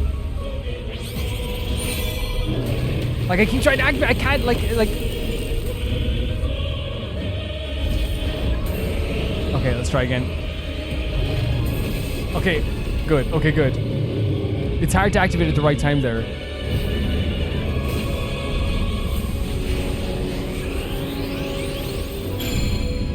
There it is. Okay, I didn't get it right the first time, but we got it right that time. This is sick. The scale of this is on a level that I never thought I'd see in any... Oh my god, his arm's just gone. How do I act? Why does that... Oh, it did activate. It did activate. Fantastic. Okay. Time to act. This music is so good. This music is so good. This music is so good. So we can activate the shield at the right times. We're actually like going to be really good with that then. Holy hell! I might actually like feed some of the characters. Oh, they won't let me take a picture. That's interesting, right? I think I've made food in like 10 years. Just being honest with you.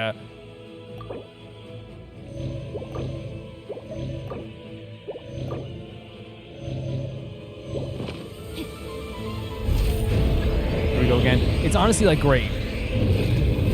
I can never press at the same time with like accuracy. Like my timing is always like a tiny bit off. Like we did it there. This is such a crazy cool fight. It's so impressive. Like my heart's pounding to this, like this amazing music, this incredible. Oh, here we go. There we go. Okay, let's go again into this portal. I'm having such an amazing time with this. Such an amazing time. Like the scale of this, the music, the energy of this. You can shout next time. It's so impressive to me. It really is. What are we doing here? What are we doing? What are we doing? Oh. This music is so epic. Oh my god. Oh, okay. Oh, okay. We're getting this shield concept. So it feels like it's a fight of just like trying to like protect ourselves more than anything for this giant beast, right? It really does.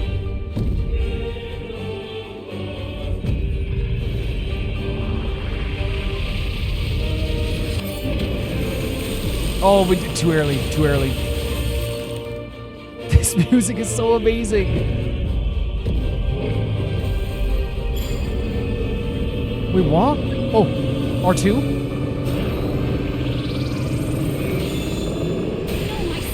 So freaking cool. Okay, so that's what we have to do as well. There's so many like new mechanics here that I'm like wondering what we have to do at some points.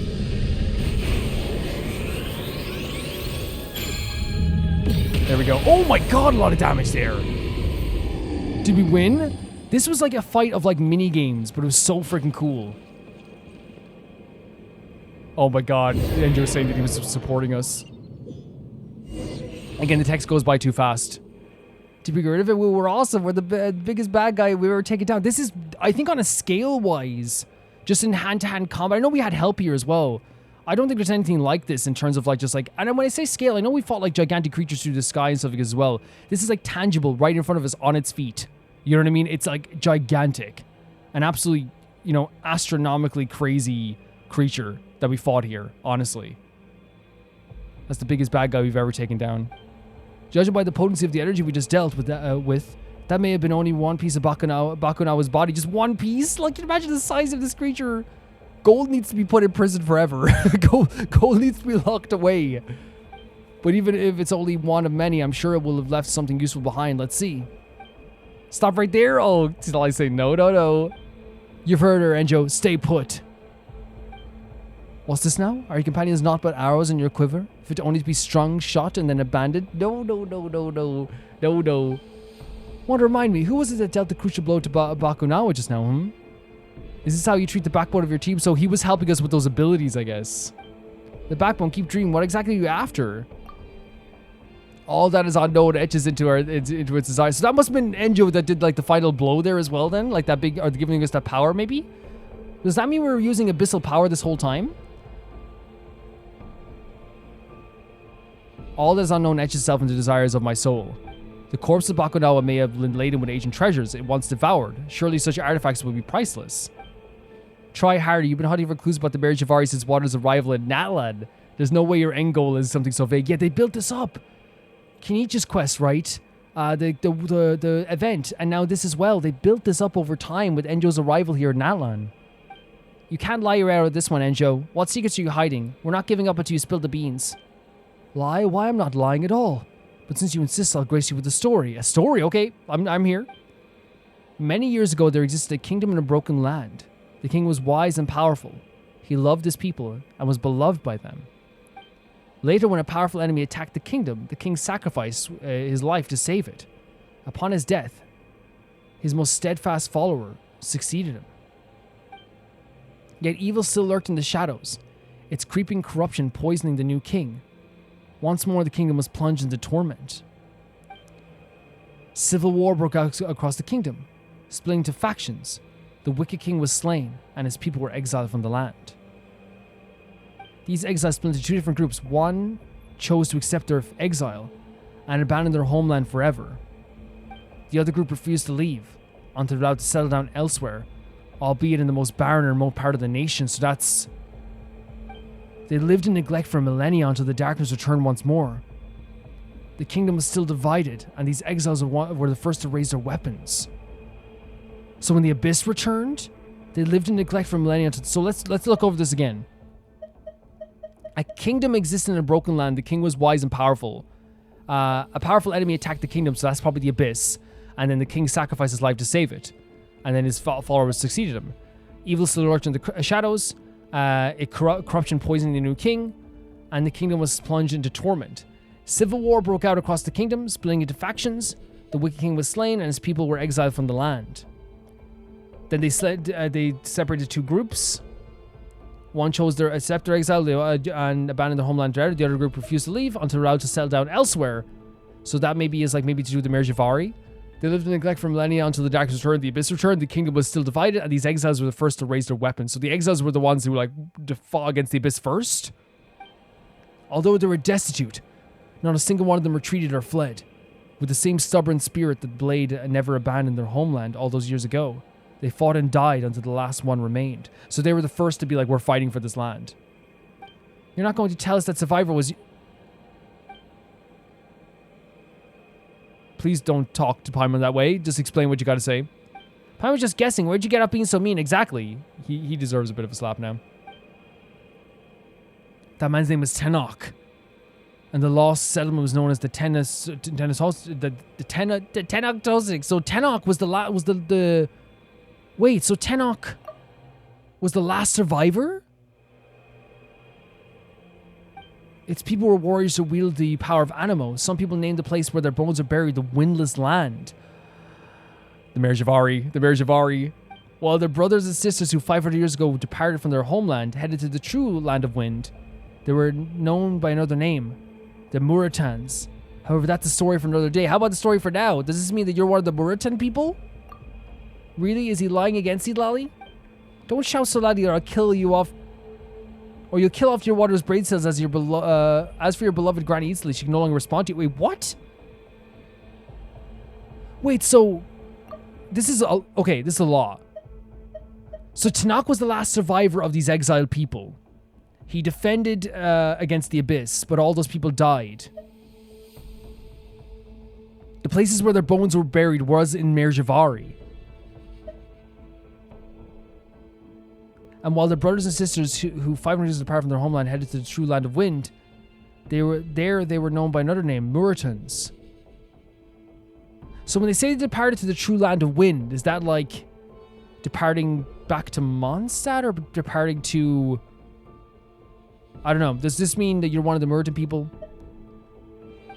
What did you do to her?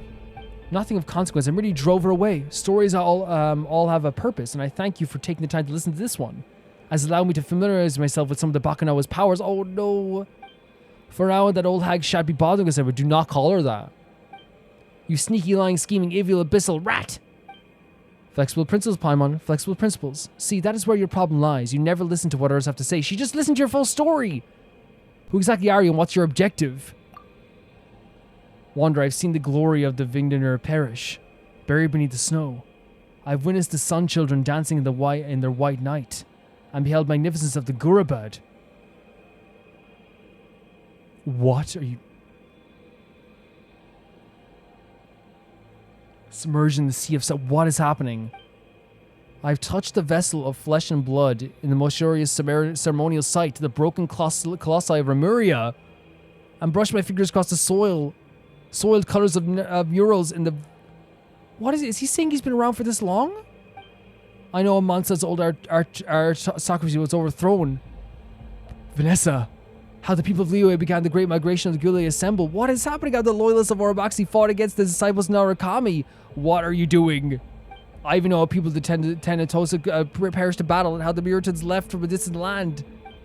But none of these places in my memory belong to me. They are like a shooting stars merely flitting across my sky with a spark. I'm feigning it now. So he can remember all these things, but they're not his memories? What? Wander, Paimon, I serve the Abyss Order, but the Order is not my home. What about you two? Where is your home? Don't ask us that question. So you cannot answer that. Perhaps you do not wish to answer? Oh my god, Enjo. Very well. I'll be heading deeper to continue my investigation. Maybe we shall never see each other again. Wait, we're following? We're following? Yes, we're following! Wait, what? Well, the land is like burning. But know this, Wanderer. Without the power of the Bakunawa, you will never be able to enter the true Mer Javari. Allow me to leave you a final parting gift. What? What is this? This is the flower that blooms and flames until the day the fire turns me into ashes. You shall see the glowing embers of this flowing shining through the dark smoke. This is the flower that blooms and flames until the day that the fire has turned me into ashes. What? So I'm sorry guys, I'm going back to this as well here again. I was kind of like thinking... Like this is like talking about like stuff that happened hundreds and hundreds of years ago. Right?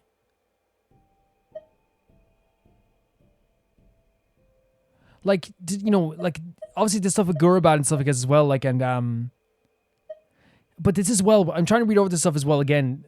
I serve the Abyss Order. The Abyss Order is not my home, so he's from a different place. But he says you don't know where you're from either. None of these places in my memories belong to me. They're like shooting stars merely flitting across the sky and sparking and fading away into nothing. So all this stuff that he knows is not something he witnessed firsthand, maybe, but it is, or maybe it's other people's memories. He also talked about the idea of like, where is it here? The Muritans left for a distant land. And where was is that the first place Muritans was brought up?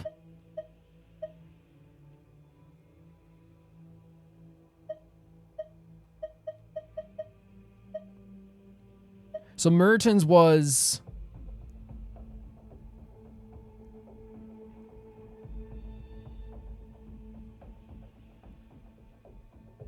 It was the warriors who wielded the power of Amnos. Some people named the place their bones were buried with the Windless Land, which I think Windless Land is Merjavari.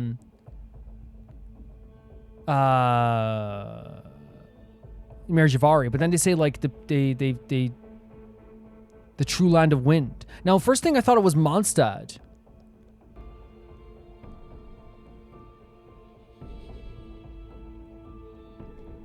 It's a lot. This music as well, so pretty. And look at this. He is literally got. Hey, you're called Angel, right? If you find any secrets, remember to come back and tell us, or at least give us your name, your real name. Guard eats the why. Sorry, I driven you away. She's more powerful than you think. She's more powerful than you think. Me, by the likes of you. Granny just wanted to see if you had any other parlor tricks up your sleeves. So that's how it is. Granny will always be Granny. I apologize for my hubris. If that day does come, I'll promise I will. So Angel's like, hey, I'll come back and give you more information. And with that, I bid you farewell. Your monuments on my journey. You monuments on my... So he's saying like these characters are like basically like monuments, like another like almost like a tourist attraction. It's like you're like a stop on my journey until we meet again. If there truly is a homeland I have forgotten, could it be within the realm of smoldering, shattered time? Wait, so if he is one of the Muritans, that means there is a land that is a land of true wind that Enjo could be a part of? Right? Possibly?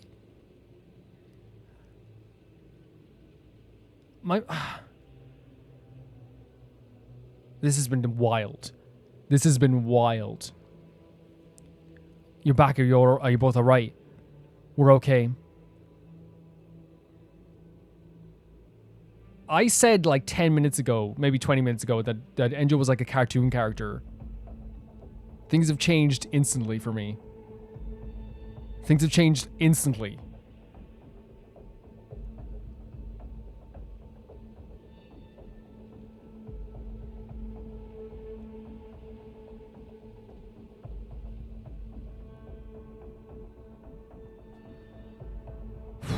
Oh man.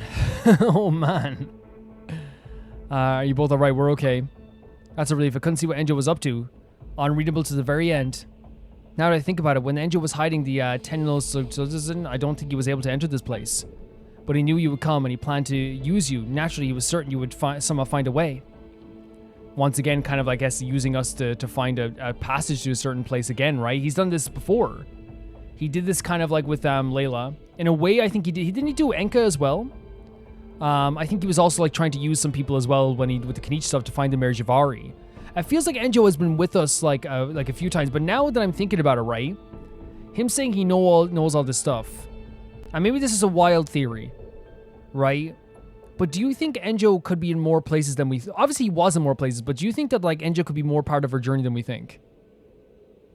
Like, do you think that maybe possibly... Like, we met him in Enka. We met him here. We met him in Natlan once again, and there's other places obviously met him as well. And like here as well with the Merjavari stuff. Do you think that if he's so interested in finding all this stuff and like finding this information and finding his homeland in Mayseem as well,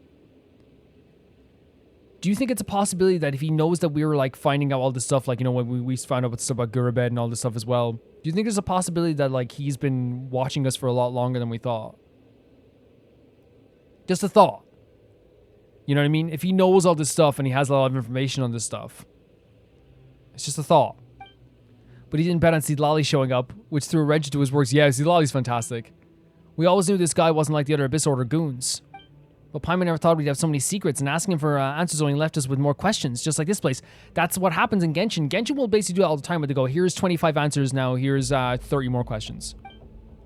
I'll check with Mavika. I have a feeling she'll know something about this place. I'll let Sidlalin scout the area, and I found a stone tablet behind the temple. It just so happens that there were some names written on it. Names? Some of them have been eroded beyond recognition, while others have been barely legible. They are the names of the former Pyroarchons. Huh? I'm thinking this place might have been put together by the Pyroarchons 500 years ago? They must have made it to deal with, or at least temporarily contain, Bakunawa. But the exact methods they use are still a mystery. Anyway, I'd appreciate if you don't tell anyone else about this for now. Yeah, sure. Who are we going to talk to about this? Then we keep looking around this place?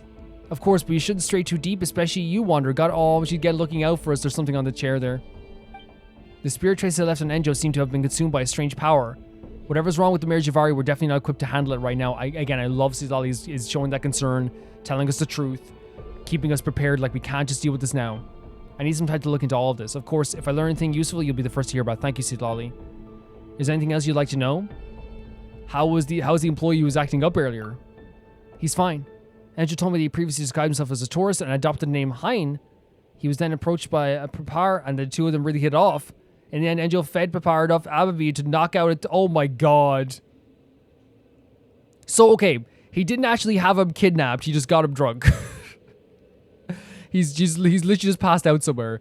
Hopefully we can still find him, though. Still snoozing it off in a corner in Tete Isle somewhere. Classic Enjo. I should really be heading home. For a senior citizen like myself, this excursion has been a headache and a half. Thank you, Sidlali. I didn't ask for anyone thanks, but you're going to get a thanks. Well, if you want to express your gratitude, remember to come and visit your granny more often. We will. She gave us the key to the house, right?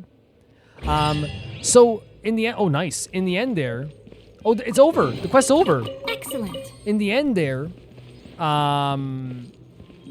we have... oh, there's a whole place behind here. In the end... with Enjo... I think, like, obviously here's the thing, I'm not going to apologize for, like, being like, oh, he kidnapped someone, and I'm very upset by that, right? Because obviously that's what he led us to believe. But in the end, obviously, he was doing a very Enjo thing, which is like, I have somebody that you might care about, and then it turns out that they're not even nearly in his captive, and he's just drunk somewhere, you know? Which still, like, you know, it's still very, let's be honest here, it's still very, like, deceitful and horrible to be like, I'm going to get this guy drunk so I can trick some other people. That is bad. That is still bad. But obviously it's not kidnapping. You know what I mean? What an absolute touch. Oh, we can just go here now. Again, still. I wonder if we go to the area, will anything change? You know what I mean? I think we're going to talk about, like, the lore of all this stuff as well as we go forward. There's a lot of stuff that happened here, a lot of information we got here. And I'm not going to be able to ascertain it fully. Again, as always with the lore in Genshin, the way I like doing things. I know, like, it's like... It can seem very stubborn sometimes, and I totally understand from your guys' perspective. It can be like, it's like, oh, I just wish you'd watch a lore video, and sometimes, you know, I totally get that. For me personally, the way I like to do Genshin, the way I've always liked to do Genshin and any game, it's not just Genshin. I love to, the method is I play a quest. Time to act. I learn about the lore as much as I can, and then I learn about the lore, and then I talk about what I think the lore is. You guys then give your insight, and then I come back, and the next time I come back and do any lore situation, oh my god, he's just sealed there. Holy crap. The next time we come back and we talk about any lore, I will have a better insight that's coupled with our community insight, if you know what I mean. And I love that aspect of the community. I like, the best thing about doing YouTube, and I want to make that perfectly clear, the best thing about doing YouTube will always be comments. Because here's the thing, if you upload a video and there's like no comments or whatever like that, you know what I mean? Even if it's just one, you know, it's a really nice thing, right? It's a really nice, is this like a fight, can we refight this boss? I don't know if I want to find out. The music here is absolutely amazing, by the way. It reminds me of like a Final Fantasy X track in the best way possible. Yeah, like that's what I like about it. I like the community aspect of the lore and stuff like that. In terms of the quality of this quest, guys, by the way, I just want to say that this scale here, this creature, one of the most incredible and impressive things they've ever done with this game. What was that? Did I do something? One of the most impressive things they've ever done with this game. And like it's crazy that like we're this far into Genshin and I'm still saying that. You know what I mean? I'm still sitting here saying like this is one of the most impressive things that's ever happened in this game. Because like this game is always like impressive scale, and it has amazing boss battles. But like the reason I say the scale of this creature was so shocking and amazing. We fought giant creatures before. We've done gigantic battles with big we fought in the air with some like, you know, dragons and dragon-like creatures and stuff like this as well. You know, we've done that before. But I don't think we've ever had something that was grounded like this, that was like on the ground walking the size of it, that made like Fischl was running around at one point and Fischl looked like a little like a tyke. Like a little baby running around the place. That's how the scale was here. The roar that this creature did at the start of this was one of the most like breathtakingly goosebump-inducing moments. Like I legit was just like I still have goosebumps thinking about it. It stunned me. It stopped me. It made me like for one of the few times like kind of scared in Genshin. I was like, look at this gigantic creature, and this is not even the full size of it. The stuff with Enjo, by the way, I love that like they definitely played on my expectations of like, oh, this is gonna be a silly kind of like thing with Enjo, you know, like yes, we're gonna get some lore and stuff like that, which is gonna be really cool, but like Enjo in the end is gonna be quite kind of silly. Enjo like the what he was saying there, it sounded like he has like the memories of like a lot of these civilizations in his head, whilst also trying to find his own homeland, which seems to be the land of true wind. Which you, again, at first I was thinking Mondstadt, but then again I feel like at that point, like if it was Mondstadt, we could just be like, yeah, that's Mondstadt, buddy. You know, go to Mondstadt. But it sounds like it's a land where the Mertens went. We're gonna talk about all the lore in a bit as well. I'm gonna like take like 2 minutes and we're gonna come back and like talk about the lore in there as well. Maybe even 10 minutes, maybe even 11 if I'm lucky. But yeah, like I love the build up with this. I love the tension in the argument between Enjo and Silali. I love Enjo still being very mischievous, even though he's more serious now than ever before. I love he's still very mischievous. I love that this started off with like a very wild premise of the idea of like Enjo like would you say like I guess like, you know, of the idea of this like this mascot having their body taken over. Like I actually genuinely think it's a really cool aspect of this game that they did that. Like it's a very impressive way they did this quest, the build up to it, the tension in the conversations, the mystery behind everything, the introduction of Gold's creature, this creature that like, you know, was able to devour constellations, that they built a freaking Night Kingdom in the stomach. There's so much stuff we gotta talk about that stuff as well. But it is one of the most like impressive things I've seen in this game. It's so impressive. Let's check the back behind the throne room. I'm guessing this teleports us back, right? Leave domain, yeah.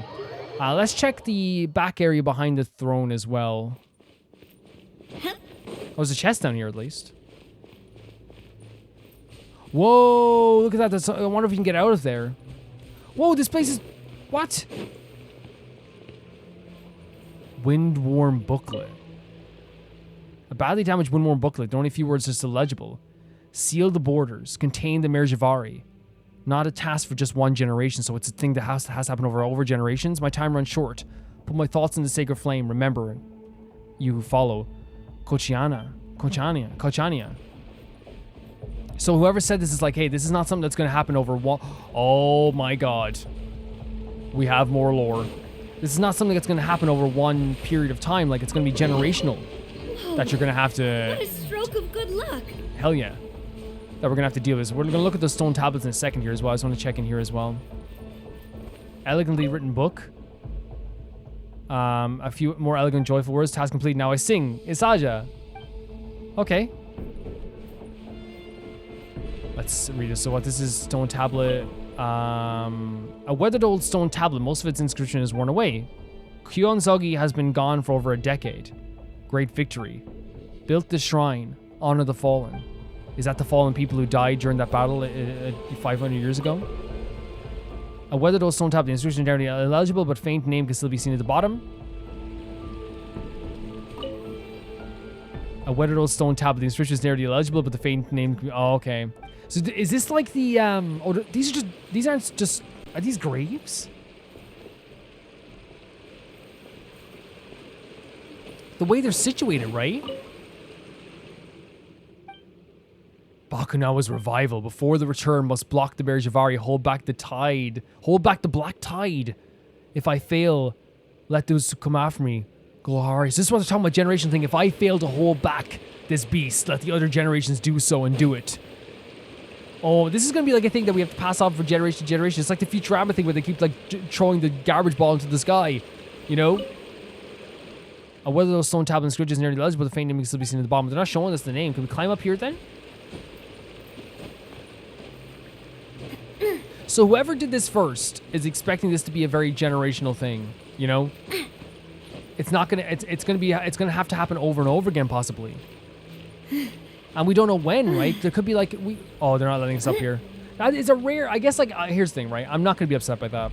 That there's like an invisible wall here, and I'll tell you why. That's a set piece, right? And we've seen these a million times. The only reason we're looking here is looking for more lore. But like, you can't, like, I'm not gonna sit here and like and insult him over this. That is something we've seen a million times in a domain. Like, it's my own fault for climbing up there. Like, it's not like it's like an exit or anything. You know what I mean? It's my own fault. I broke the immersion there myself, and that's not the game's fault whatsoever. To everlasting Tenoch, his remains are buried here. So there are grave sites. They are grave sites. So that's all the lines here, yeah, as well about the heroes. Me just scouring this place as well. Yeah, this was such an impressive quest. We're gonna talk about all the lore now as well. We're gonna talk about everything. My first, before we like, I take like a little break and then come back and talk about the lore. The first thing I can say about all this as well is that I think what this opens up is like not only Enjo's character, but also it adds more to the Mare Javari. It adds more to the history of Natlan, and also I feel like at the same time too, it makes it adds a weight like we've never seen before to the idea of the Mare Javari, right? And like the reason for its closing off and what horrors lie here, 100%. It's people can't sit down in here anyway, but yeah, we'll talk about the lore in just a second here, guys. I'm going to take a quick break. I'll be back in a second. So, I'm back a little bit later, a lot later than I thought it would be, but I wanted to talk about like my thoughts on this and actually gather my thoughts and look back on other stuff as well over the mission here as well. I'm not going to have like my full like idea of what's going on here, that's just going to happen, but and my thoughts might be like all over the place, so please forgive me if my thoughts are all over the place. I was just writing down stuff as I like looked over some other stuff as well.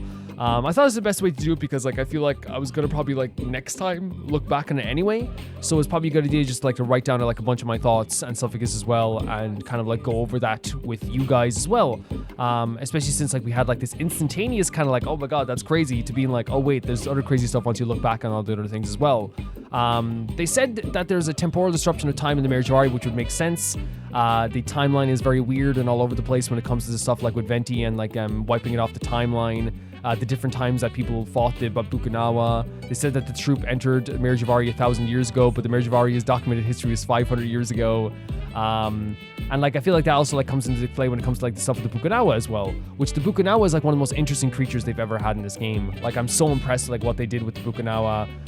It's honestly like one of those things that I'm just like I don't know if you say like, you know, like impressed, but like I was in awe. I was in awe what they did with the Bukunawa in this quest. The Bukunawa was like a creature of gold, and again, how they set this up. Gold is one of the most terrifying people in this game. And so for Gold to be like attacked by the Bukunawa and a part of it be absorbed into the Bukunawa, what they're showcasing there is how powerful this creature actually is. They also said that this creature is immortal, but this creature's powers of immortality don't come from life, they come from the abyss, which is obviously different than like what we would expect in terms of like, the ruler of life giving life to something like that as well. But of course, like Gold devoured absorbed the ruler of life as well. So there's that there too. The Bukunawa is immortal, so immortal that like even though they did this crazy sacrifice to defeat it, it actually wasn't a full-on defeat. Because this creature can reform itself at all times. Like it can literally just like its body parts will find a way to reform, and even small parts of it can become sentient at the same time too. Like Tenoch, to defeat this creature, had to like sacrifice himself by like, you know, what was it, putting like what was it, it was like barrier magic on himself, and barrier magic was put on him, and he like became like, he created like a mini Night Kingdom or something inside this belly of this beast, this big chunky beast, and even that they kind of realized, everyone realized, I feel like at the time, because we saw those, like we talked about the generational aspects of this, that in the future more people have to beat the Bukunawa. The Bukunawa will reform at some point, it seems like, and it's going to be the task of everyone to try and like prevent this from happening and to defeat the Bukunawa once again. It's not just something that like is going to be of one generation, it's generation after generation are going to have to deal with this constantly because it is immortal in a very terrifying way. It attacked 500 years ago, and that would have been the same time as like the Calamity and the Abyss attacking as well. Also, Albedo did say, by the way, and this is something I remembered yesterday, that Albedo did say, by the way, and this is something I remembered there, Albedo did say that there was a piece of a creature, or like DNA from a creature, right from a creature in Merjavari, a beast in Merjavari that was used to help with Durin, to create Durin. And that means there's a part of the Bukunawa within Durin, which means like that kind of changes like a lot of the... no, it doesn't change a lot of the Durin, because I think the Durin personality thing, I stand by what I think about Durin's personality is going to be like, but I think it's also going to be like, what power is Durin going to have at this point as well? Because we even know like what a fraction of the Bukunawa can do. We fought a fraction of the Bukunawa.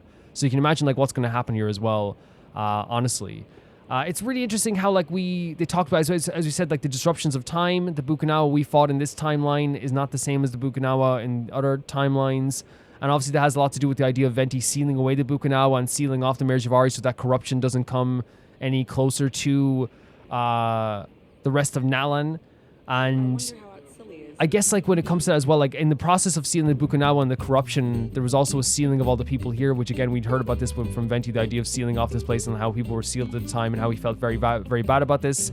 But he also talked about how like, you know, what was it, that there's like that he didn't destroy this place, that he didn't wipe it off the map. So I'm wondering if that was the Bukunawa then at that stage that was able to do this in some way, because people still like made treks to the Merjavari, people still like made ways to the Merjavari, even though it was in a different timeline. And I'm wondering if they met that fate, and that's why they never came back, was because of the Bukunawa, possibly. The story of like the Civil War and the King and stuff like this as well, the only reason I think it could be Okan as the corrupted follower is because when I was thinking of like who got corrupted, I'm like, Okan was corrupted by the Abyss, and Xbalanque would have been considered like a king before Okan, right? So is the King Xbalanque in this story, and Okan is the one who got corrupted. And that means Okan was the one who was killed, and then his people were exiled and separated. And that's when they talk about the idea of like Murtans, which Paimon asks Enjo, is he a Murtan? Which he doesn't even like, you know, give a response. But I think what happens there is that he kind of like talks about like, hey, I'm not even like, I don't even feel like I'm part of the Abyss Order. Abyss Order is not my true home. It feels like that's what I got from that. The Abyss Order is not my true home, because then he asks us where our true home is, and I feel like that's a question of like, well, do you know who you are?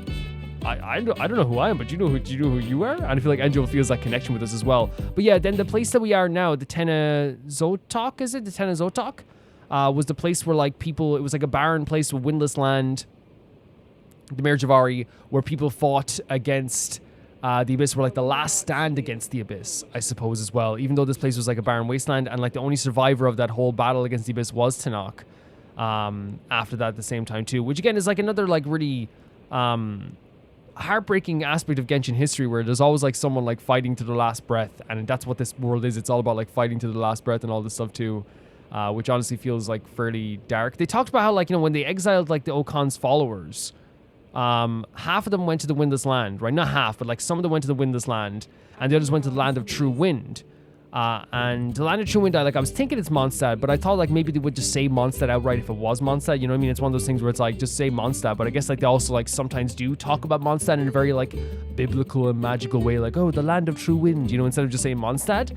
So it could be Mondstadt where they were sent as well, and the other ones went to where we are now, when it is Tenochtitlan. Yeah, that whole aspect with the Civil War and the Xbalanque, you know, dying and Okan, it could be that. Now again, it's one of those things where like I could be completely like, you know, wrong, but I feel like that's like, you know, probably going to be like the going theory that it is Okan as well. I say so as well, honestly. They also talked about like, you know, the like weirdness of Animo within Natland as well. Now, like, I don't know if that's like, you know, again, referring to something to do with the Land of True Wind, or if like it's like people that came into Natlan. I'm not sure. You guys can talk to me about that as well. It could be a whole different situation there that's going on with that too. Honestly, like a really like different situation completely. Like when it comes to either like maybe like there's people within that land that had like were just animal powers, or maybe there's people that came from Mondstadt. I'm not sure. I'm really not sure. But yeah, like it seems like what we're having here now is that like the big things that we got out of this. Oh, sorry. Yeah, we talked about it briefly, but Enjo like said that he's not a part of the. He's like not the Abyss Order is not his true home. I can't believe we almost like it's not that I missed this. There's just so much stuff. He says the Abyss Order is not his true home. I'd even like questions at where our true home is, and then he starts going on about this stuff about the freaking like history, like Gurabed, Gurumiria, like he talks about like even Vanessa, like he talks about all this stuff that happened throughout history, like as he can see clearly as day. Now this changed Enjo completely for me. Enjo went from being like the comedy character who gets dropped into serious situations to being like the character who like is comedic, who is way more serious than we thought. He was talking about like seeing all this stuff as his memories, like, but even though they're not his memories, which means to me that like my theory is, and I want to hear your theories too, is that like for me, like he is more, first of all, more important to the story than we thought, but also I think at the same time too, he's a character that like I think that he's been like in part of our journey more than we know. I think I think Enjo's been there more than we think. Enjo has the ability, by the way, to, and he's done this multiple times, to like become a different person, even though like we realize it's him when we see him, but like there's sometimes like when we like, if we didn't get introduced to him by another character, we wouldn't have even seen Enjo. You know what I mean? If Enjo didn't show up at that last moment there, we probably wouldn't have seen Enjo for a while after that. If Enjo didn't do that thing, you know what I mean? Like what if, and that's my idea. Like what if like we were in Izuma fighting the Raiden Shogun, and we were or when we went to the island with Rue, for example. What if Enjo was like around there? You know, what if when we were in Sumeru and like, we were like doing all this stuff in Sumeru, like Enjo was somewhere there too. You know what I mean? Like let's say like, what if like Enjo was a bigger part of our journey, just following us more than we thought? Again, that there's nothing to prove that. I want to make that clear. There's nothing to prove that whatsoever, but that's just my thought. Like, what if he's a bigger part of the journey than we think? What if he is like following us more than we think? What if he's there more than we think? And maybe like, like whilst like, he doesn't need to, because obviously he has all these memories of stuff like this too, but like, it would make sense that like the journey that we're going on right now relates to a lot of the stuff that he's mentioned. And also, what a better way to like find out like the true, like a lot of stuff about the world than following the Traveler and Paimon around. Like you will find out so much about like the history and the secrets behind this world as well. So that's my thought process. What he was saying there. It's clear that he's like he's a lot more important than we thought. He talked about like how like he doesn't. I'm guessing like when he said, that's my thing, when he said like where's your true home? I don't know where my true home is. That's like not him saying like I like it's a combination of like I want to find out where I'm truly from, and at the same time too I feel like he feels that connection with us, which is like you don't know that either. Because even when Paimon says, "Are you a Muritan?" he kind of just shakes his head and goes, I don't know. A very interesting quest with so many different things going on. Of course, like by the way, this is just kind of like a summary of my thoughts. There's a lot of stuff that like I know that I haven't said probably, that I'm gonna look back and be like, oh, I should have said this. There's a lot of like different tiny pieces of information that are so interesting too. But overall, in terms of this quest, guys, I would say that like in terms of the quality of the quest, as I said before, like this is like one of the most incredible things ever. The way that they set up the Bukunawa, the scale of the Bukunawa, the fear that came along with fighting the Bukunawa, is something that I'll never forget. Like they've done such a fantastic thing here with the Bukunawa that it's honestly like, crazy what they were able to pull off here with this creature. Like it's super, super impressive. Honestly, it is super impressive. And I wonder like going forward when it comes to like the stuff with the Bukunawa. Are we about to experience some more stuff with the Bukunawa? Are we going to see more of like Enjo as it relates to like like we're going to see more of Enjo? But I'm just wondering like will like this stuff with the stuff with the Bukunawa will come up again? It will, but like it's terrifying to me. It's super terrifying, super impressive. I love the stuff with Citlali. I love Citlali looking out for us, by the way, constantly looking out for us, to the point that like she just adores us so much. Like, and I'm really, really appreciate that a lot. The confrontation between Citlali and Enjo was fantastic. Such cutting words. The build up to this was very like Enjo style, which is like it's very comedic. And then like you get to like a final stage and you're like, oh, something's a little bit off here, And then this time there's a lot off here. The boss battle was incredible. The music was incredible. The setting was incredible. this was just such an incredible time for me that like I'm over the moon that I got to experience this before we went to Nag Karai, which is where we're going next. It's Calvin once again, ending this video out. And honestly, there's one thing I wanted to do before we went, because obviously there's some stuff I'm still gonna be like, obviously like we're still gonna find out later and stuff like this too.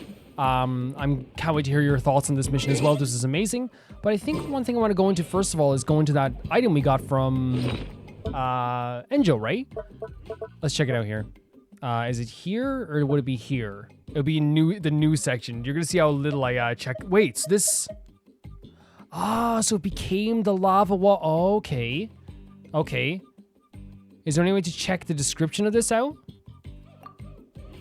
A flower gifted to you by Enjo. Once delicate bloom, freshly picked. When it become like this? Is this their way of saying like? At one point, when this started, Enjo was like, and maybe like relating to us as well, right? Like at one point, we were, I know there's like some lore to the Lava Walker set as well, I believe. Like obviously there is some stuff. So our patron actually said this to me as well. There's gonna be lore to some stuff like that as well. Is this also Enjo's way of saying, like, you know, at one point we were like that too, like bright-eyed and stuff like this too, and so was he. And like, when did it become like this? When did it become like that? Before I go, we're actually gonna sit up here for a second because I actually did like one of the things I do after every quest, like, you know, usually I like after I do all my thoughts and stuff like this, I write out my thoughts, and usually I post in my Patreon chats, and I'd go like, hey, like, you know, this is what I thought about the quest, and if anyone wants to talk about it, they can. Let's sit here for a second. And I want to talk about maybe stuff that some patrons said and stuff like that as well. Not a lot, because obviously they agreed with like a lot of the stuff, my thoughts, but obviously like added their own thoughts as well.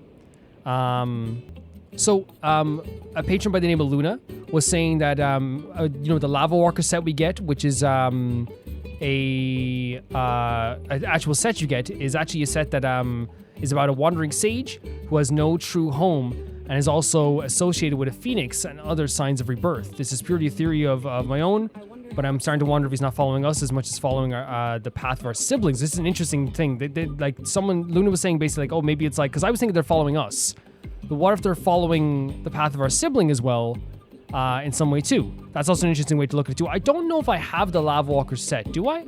Could I check if I do? I don't think I have the Lava Walker set, but I'm glad that they gave me that information on the Lava Walker stuff as well. I just don't think I've ever like needed to farm for the Lava Walker stuff, unfortunately. But yeah, that's an interesting insight as well, and also the idea that like maybe like Enjo could be following the path of our sister, because our sisters also follow the similar paths that we have followed as well, right? Which is another interesting thing also at the same time too. Yeah. Emerald was also saying that Tanakh was one of the people that would end up uniting all the remaining 6 tribes to fight back against the Abyss, which was the foundation of, I guess, the plan. The plan of Mavika as well as 1.2. Emerald was also saying something else that I think they actually mentioned possibly in the comics as well, because obviously that's when you first kind of like see Vanessa, but there's talks of Vanessa everywhere, right? But Vanessa like was one person who wandered to Mondstadt, right? So what if it was Vanessa that was the people that like came to the land of True Wind at that point, is where I looked for the land of True Wind, which would make sense then with Enjo like talking about Vanessa in that sense too. You know, as Vanessa maybe like being like one of the Merton people. They're the ones who went to, again, it's always like something I'm just like, is this like the, you know, one side went to find to the Windless Land, one side went to the land of True Wind. So maybe she was on that side as well. That could be the case also at the same time too. I find this so interesting. I'm always interested in what you guys have to say as well. The way I like to do this in terms of like making this like a community-based playthrough sometimes is that, and you've seen in previous playthroughs or previous lore episodes, what happens is I as I said, I play the game, I give my own idea of what I think the lore is, and then you guys give your opinion on the lore, and then I read your points, and I'm like, oh, that's interesting, or I'm like, oh, I don't really agree with this, but I agree with that. And then the next time another lore thing comes around, it's like I have like a conglomeration of like, you know, you develop your own opinion that way. You listen to other people's opinions, you have your own opinion, and I feel like that's how it's going to work out in the end as well. I absolutely adored this quest, guys, as I've talked about already in terms of like the quality of this quest. It's incredible. I'm never going to forget that roar. I'm never going to forget the roar. I'm never going to get what they did to Enjo in terms of like making him a character that is like, as I said, went from being like a comedy character in like a cartoon series that I loved to see him like, you know, it was one of those things where it's like, oh, here's Enjo again, to being like, oh my god, it's Enjo, you know? As I said, great scenes with Sidlali and Enjo. Just a great quest all around. So many cool locations. But again, I will say this, to summarize everything in the end and what I think about all this, I will never forget the roar at the end. I will never forget the roar when we were going towards the Bakunawa. The part of the Bakunawa, by the way, I will never forget that. Absolutely spine-chilling. I will never forget it. It's one of the best moments in the history of Genshin.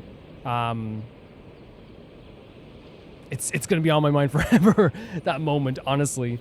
Yeah, I love how they connected all the lore back to stuff with that we already had with the Benny quest, with the stuff with Deventi and the sealing off of the Bakunawa and all this stuff as well, and the sealing off of the area. It was like a really great event and great update because it had like all the kind of Mir Javari kind of like, not all of it, but a lot of the Mir Javari lore in kind of like one place, I suppose, as well. Obviously, my thoughts on it probably aren't as expansive as all your guys' will be. You know, obviously, like, I think one of the things that like I kind of get like jumbled up on sometimes is like the time stuff and like what time this happened in. I know obviously like Venti sealed it off the time, and then put it in its own timeline basically and took it off the timeline of Tevat. Which means it's constantly there at all times. And at that point, he also seals some other people off here too, while also trying to seal off, I guess, the Bakunawa as well. The Bakunawa was killed by Tanaka at the time, but it's become a generational problem, which means that at some point, other people will have to destroy the Bakunawa again as well because it keeps reforming. All this stuff. The stuff with time definitely confuses me a little bit, but I think I understand it better now because there's a lot to it. And I'm sure all of you guys will talk about it as well. And yeah, so I appreciate that quite a bit. But I think I have like a good understanding of it, basically. Also, of course, I don't know if I said it in the yesterday when I was recording the other stuff as well, but like the Bakunawa as well, like was the thing that probably wiped this place off the map. And that it was also the destruction of the Bakunawa that made this place corrupt, which is what Venti had to seal off. Not the actual Bakunawa itself, I feel like, but maybe the corruption that was left behind after the Bakunawa. That was going to spread to all of Tevat.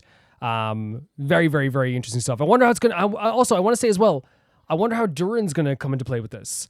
When it comes to the idea of, you know, what part of them is the Bakunawa? Will it affect their creation anyway? Will it affect how they act? I don't think it will, like, too much, but obviously, like, if the Bakunawa is, like, the only creation of gold that really, you know, was able to defy her in some way, then like, is there a part of Durin that is going to be a bit defiant? You know, is that could be we already know they're probably gonna be really powerful, right? You know what I mean? Just like the way Albedo's are powerful, just like the way that Durin, the other Durin was powerful. You have to think that they're going to be pretty powerful. But I wonder how that's going to come into play when it comes to the stuff with Durin. Durin is my most anticipated character for sure. It's going to be so interesting. Thank you guys for watching this episode. Thank you guys for supporting me, and thank you guys for supporting this series as always. It means the absolute world to me.